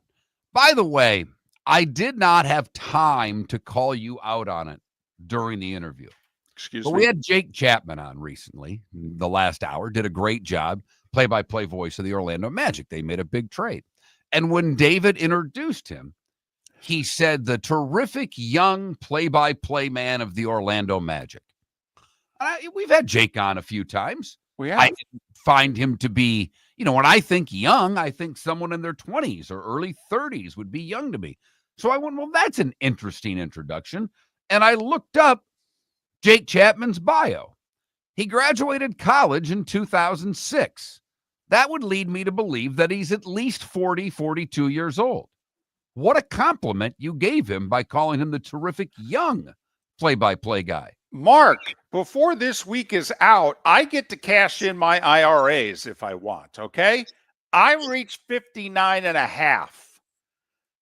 40 is young. At any golf course in Southwest Florida, you are correct. But 40, by most general standards, is not young. The hell, he's not even halfway through his career. Let's face it, most of us don't make any money in this career. He's going to have to work deep into his 60s, if not longer. Yeah, but he's actually making money, see, because he's the play-by-play voice of an NBA team. Unlike you and I, who were play-by-play voices of either minor league teams or small colleges. Yeah, but I mean, Mark, let's face it, it's on the radio. I mean, so, how much money do we really think he's making? It's a damn good point there, David. Now, maybe he gets a TV gig somewhere.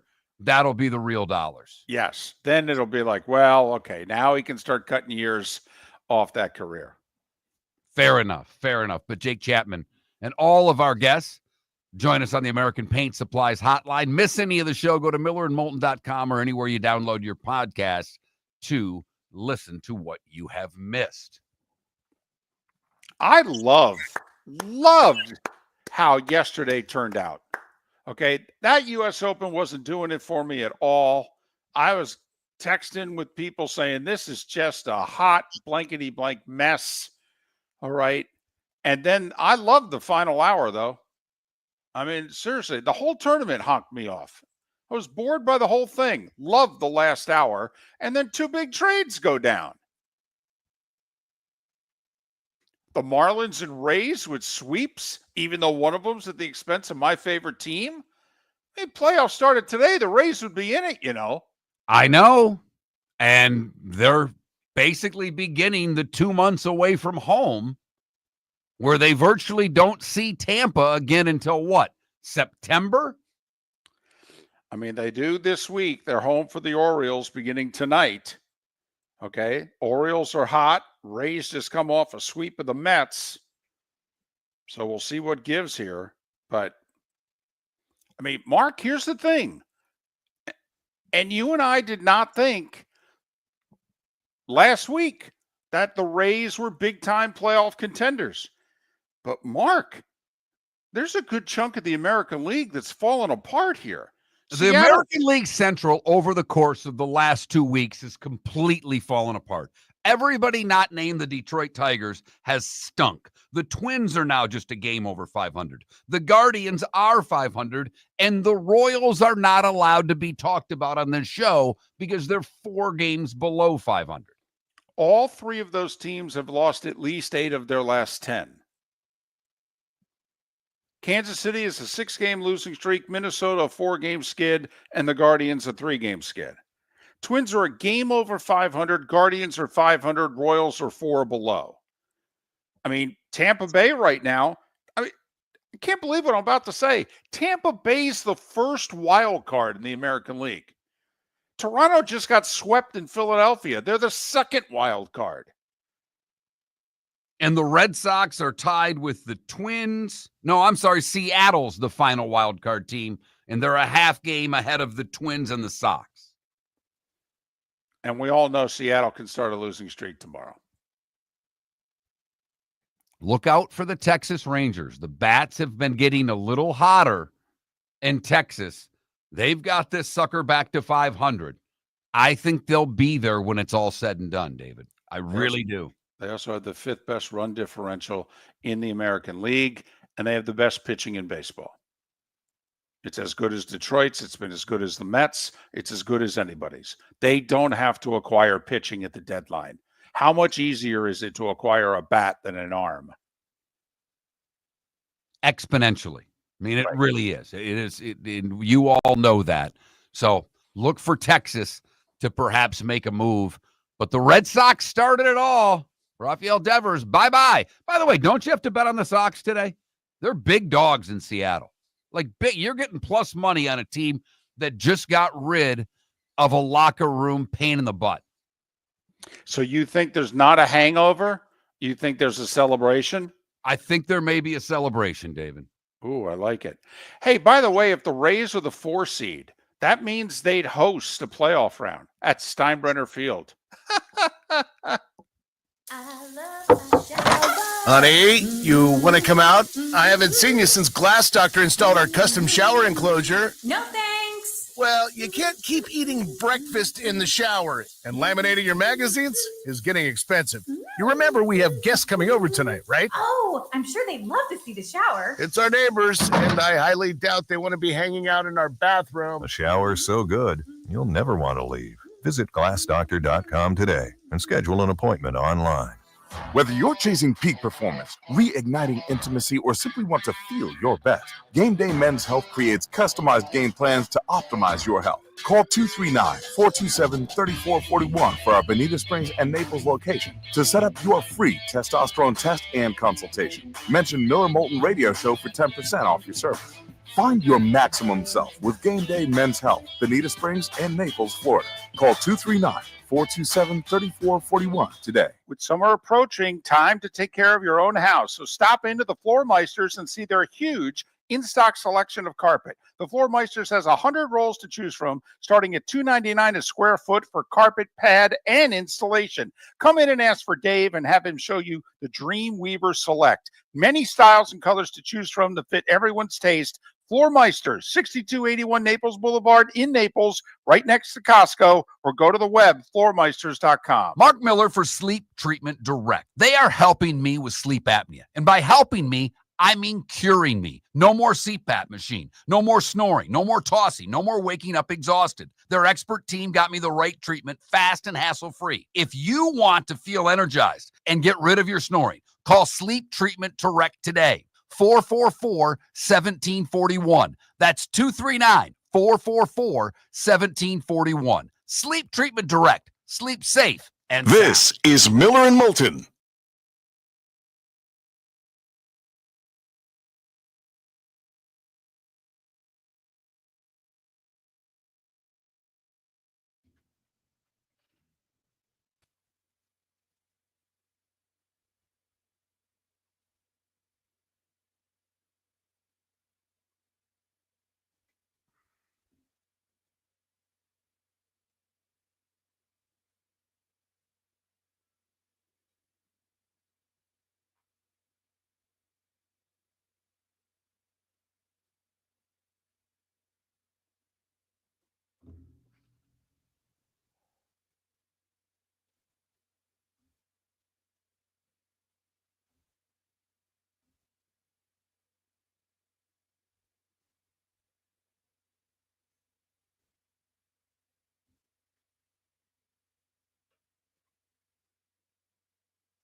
Yeah, I wish I would have gone to one before now. I wish I would have done it in April. It's too damn hot to go sit there now. I couldn't do it. I'd want to leave after 3 innings. I'd be so nuts.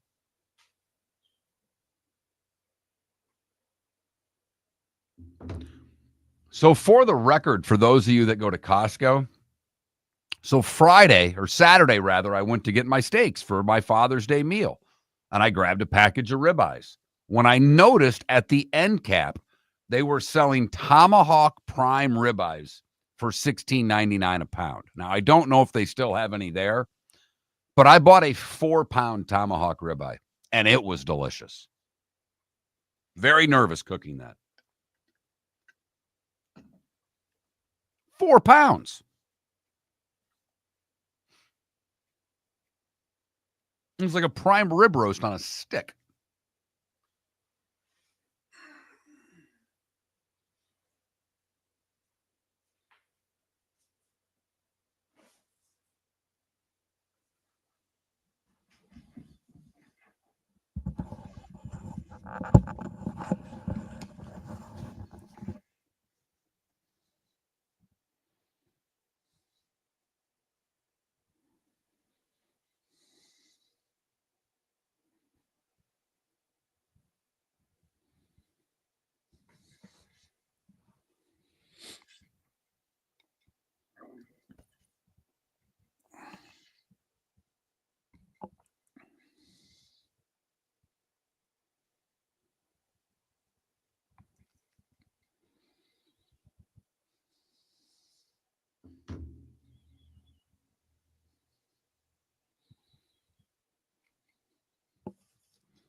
Nice, Martin.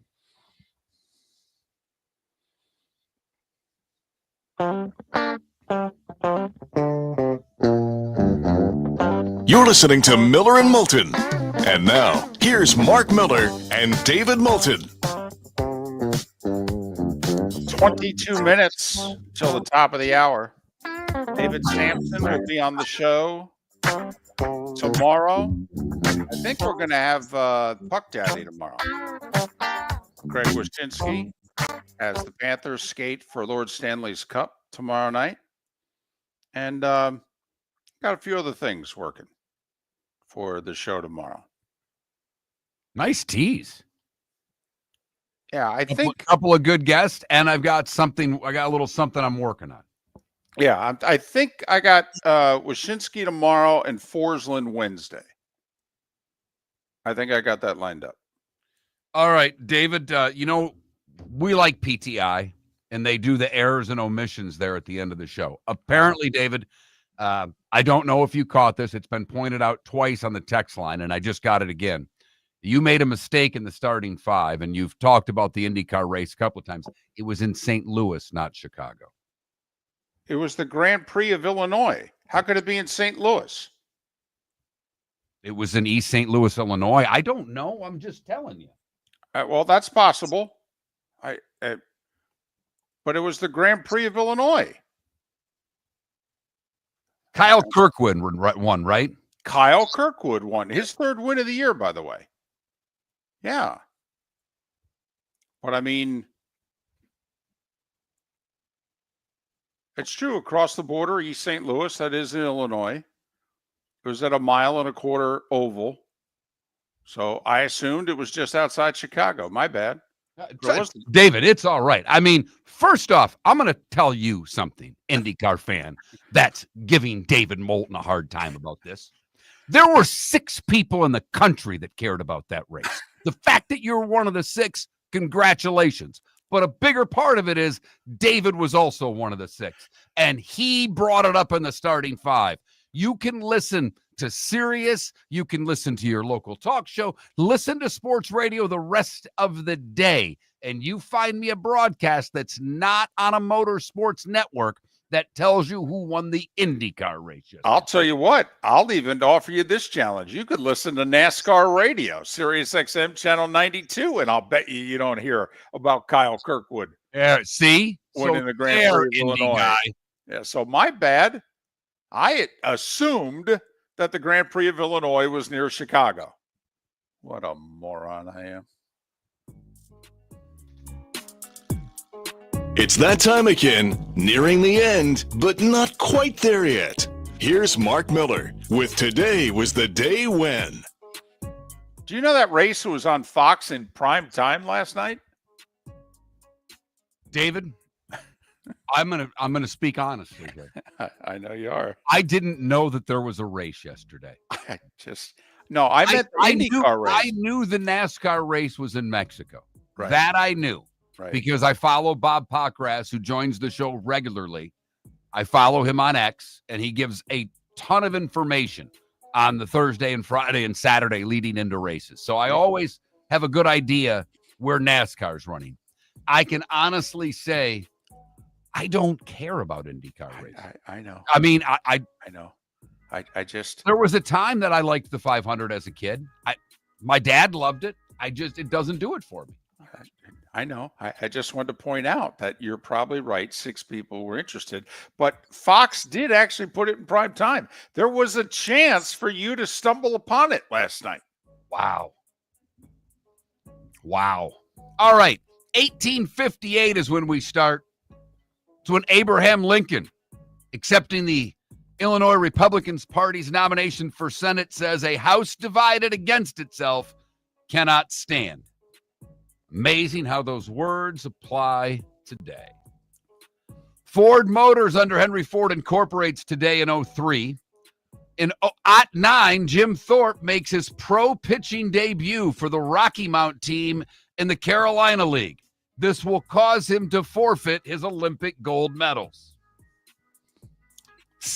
Psycho made its premiere today in 1960, the Hitchcock film with Anthony Perkins. 1967, today they say, was the start of the Summer of Love. The Monterey International Pop Festival, 50,000 attended. They saw The Who, The Dead, Jefferson Airplane, Janis Joplin, Jimi Hendrix, and The Animals, among others. That's a decent bill. My goodness, and it was probably for what, $6? Yeah, exactly. 1972, David Bowie releases The Rise and Fall of Ziggy Stardust and the Spiders from Mars. Kind of a biggie. Today in 75, one of the more lopsided trades that benefited the Los Angeles Lakers, because it was today that the Bucks traded Kareem Abdul-Jabbar and Walt Wesley to the Lakers for 4 players. The movie Grease opened today in 78. I knew it was based off a musical. I did not know that Grease, the musical, was 1972, that it took 6 years to go from Broadway to the big screen. That movie was huge. Monster. I loved that movie as a kid. I mean, when she came out, I'm 10, 11 years old, and Olivia Newton-John comes out in that leather outfit. Hubba. I will say I was 12, and I did spend a good chunk of the movie going, man, they look old for high school. The Blues Brothers premiered today in 1980. Ghostbusters 2 premiered today in 89. I only bring that up because I think it's a decent sequel. And I was thinking about this, it's not an all-time great sequel, but there are so many bad sequels that I thought Ghostbusters 2 passed the test. That's just me. 1995, Andre Dawson hits number 400. Did so for the Marlins. 96, Steve Jones wins his lone major, winning the U.S. Open at Oakland Hills. Davis Love missed a 2-footer for par on 18, and Lehman was tied going to 18, put it in the fairway bunker and made bogey. But Davis Love had an 18-footer to win the U.S. Open, knocked it 2 feet by, and missed the comebacker. The Wings go back-to-back today in 98, sweeping the Capitals. Tiger wins his second Open, 3 ahead of Mickelson in 02 at Bethpage. Tiger wins his third in the playoff. We got to see a lot of it yesterday during the rain delay at Torrey Pines. Let's see. Justin Rose wins his major today, beating Jason Day and Phil Mickelson at Marion. Golden State beats the Cavs for their first title in 40 years today in 2015. Gary Woodland gets his U.S. Open today in 2019. Golden State beats Boston in 6 in 2022. And it was a year ago that Bryson DeChambeau won the U.S. Open, beating Rory by a shot. Geronimo, Stan Laurel of Laurel and Hardy, and Tupac would have all celebrated birthdays today. I mentioned Blues Brothers premiere today. Tom Bones Malone from the Blues Brothers Band is 78. Ron LaFleur is 77. Roberto Duran is 74. Tree Rollins is 70. Phil Mickelson, 55. And hockey player Rick Nash is 41. What did I miss, David? 1884. Did you have this one? I did not have anything from 1884. I didn't think you did. The first roller coaster. Ooh. Coney Island. It was called the Switchback Railway. It traveled 6 miles an hour, cost a nickel. The first roller coaster in America, 1884 today. And Bob Dylan records like a rolling stone on this day 60 years ago in 65.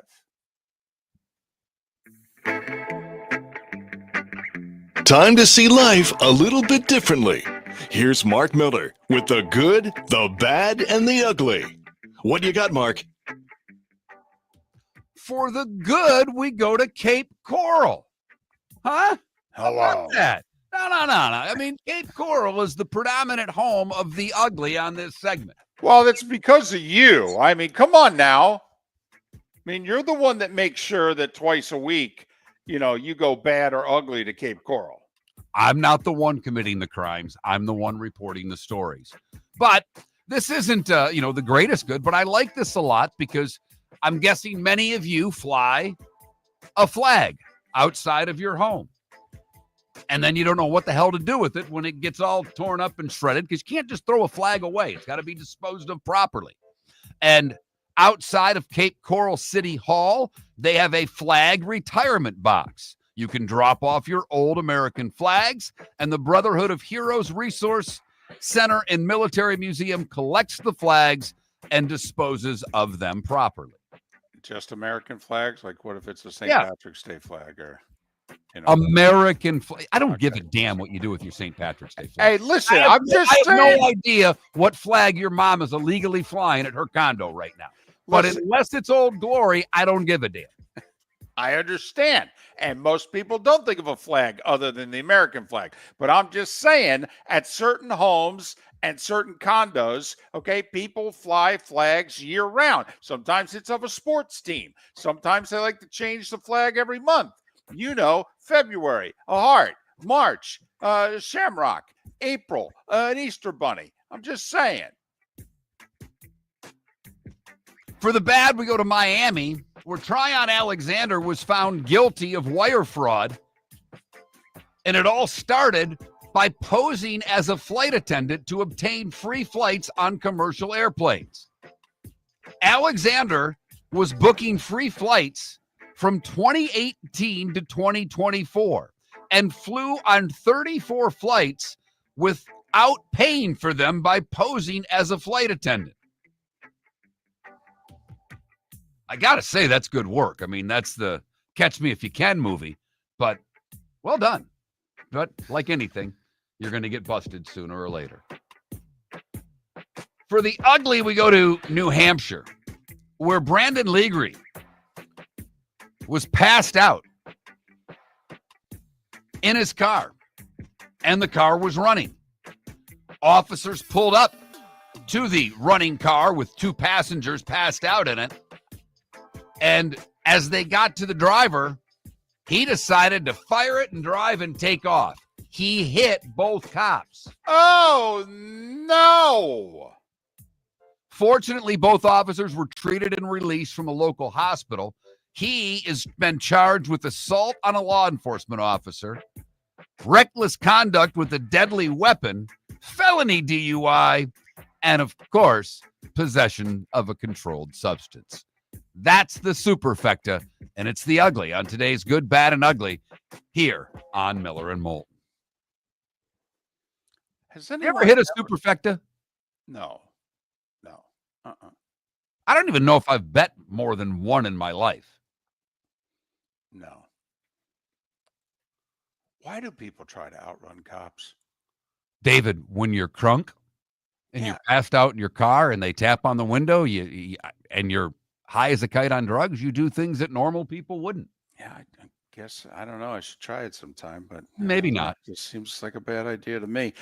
7 Major League Baseball games today. Marlins are home for the Phillies. Rays are home for the Orioles. 6:40, 7:35 is when those games start.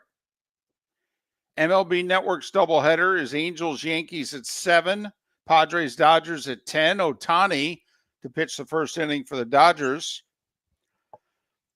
So are we betting the Red Sox? We're getting $1.50. I'm betting the Red Sox today. That probably means you should go Seattle, everybody. All I know is this for the final wild card right here. Right. This 3-game series in Seattle between the Red Sox and the Mariners. WNBA tonight.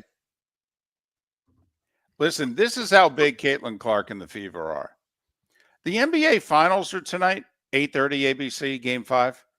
If you're NBA TV, you're doing pregame of the NBA Finals, right? Like right up until 8 o'clock when contractually you have to stop because ABC takes over. No, not NBA TV. 7 o'clock tonight, they're breaking away to televise the Indiana Fever because Caitlin Clark's playing. Damn right they are. Pre-game Oklahoma City, Indiana, or Caitlin Clark live? They got Caitlin Clark live instead. I'd put her on. I mean, look I had the U.S. Open on main coverage, but I've told everybody, you know it on the show, I've got multiple TVs in my living room. The other TV was on the Caitlin Clark game against New York.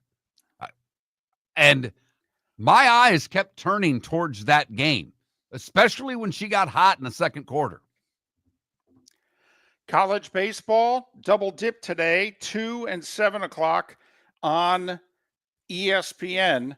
2 o'clock games, an elimination game between Arkansas and Murray State. The 7 o'clock game's a winner's bracket game between UCLA and LSU. 2 and 7 on the 4-letter network, college baseball. They don't play favorites. It goes by the bracket. LSU and Arkansas, perhaps the 2 best teams in the College World Series, played against one another in game 1. So Arkansas has got to climb out of the loser bracket if they want to advance. Miller and Moulton, David Sampson on the show tomorrow. Southwest Florida's scorching heat is on its way. Stay cool with Air Advantage. As a proud Rheem Pro partner, Air Advantage delivers top-notch air conditioning solutions to keep you cool and comfortable. Right now, enjoy 18 months, no interest, no payments on qualifying systems. Call 433-4635 today for expert installation and unbeatable comfort all summer long. Online at myairadvantage.com. Air Advantage. Call today, 433-4635. Wine glasses never fall over until you get a brand new rug. Oh, no! Ketchup bottles act normal till you're wearing a new shirt. Oh, you kidding me? And rocks slide peacefully on the road till the day you get a brand new windshield. Then they fly up off the road and attack without mercy. That's why new windshields from Glass Doctor come with our windshield protection plan. Unlimited repairs and 1 replacement for 12 months. Don't just fix it, protect it. Glass Doctor. a neighborly company. For over 50 years, the Nolan family has been dedicated to protecting local families. Nolan Family Insurance is a second-generation independent agency that specializes in home, flood, auto, and boat insurance. They take the time needed to explain your coverage options and answer your questions so you can make an informed decision that's right for you. If you're looking for an agency that treats you like family, call 941-639-1122 or go to nolanagency.com. That's 941-639-1122 or nolanagency.com. Honey, you want to come out? I haven't seen you since Glass Doctor installed our custom shower enclosure. No thanks. Well, you can't keep eating breakfast in the shower, and laminating your magazines is getting expensive. You remember we have guests coming over tonight, right? Oh, I'm sure they'd love to see the shower. It's our neighbors, and I highly doubt they want to be hanging out in our bathroom. The shower's so good, you'll never want to leave. Visit glassdoctor.com today and schedule an appointment online. American Paint Supplies, for nearly 30 years, is your one-stop shop for all your coating needs. If you are a designer, a contractor, a professional painter, or a weekend warrior, American Paint Supplies is the place where experts go to get expert solutions. At 6100 Shirley Street in Naples off of Pine Ridge, American Paint Supplies delivers the best solutions with the best products with the best support. Meet Gene and his team today at American Paint Supplies. Call 239-566-2700. That's 566-2700 or online at AmericanPaintSupplies.net. Miller and Moulton are very grateful to you, the listeners, for making us one of the highest rated shows for men, because the working man is one of the toughest demos to reach, and we do. Great sponsors like Floormeisters, American Paint Supplies, Glass Doctor, Sleep Treatment Direct, Game Day Men's Health, and Molly Maid recognize that, and we thank them. And if you own a business and working men are your clientele, the most cost-effective way to reach them is through us. Text Miller and Moulton at 21,000 or directly via X at that Mark Miller or the David. This is Miller and Moulton.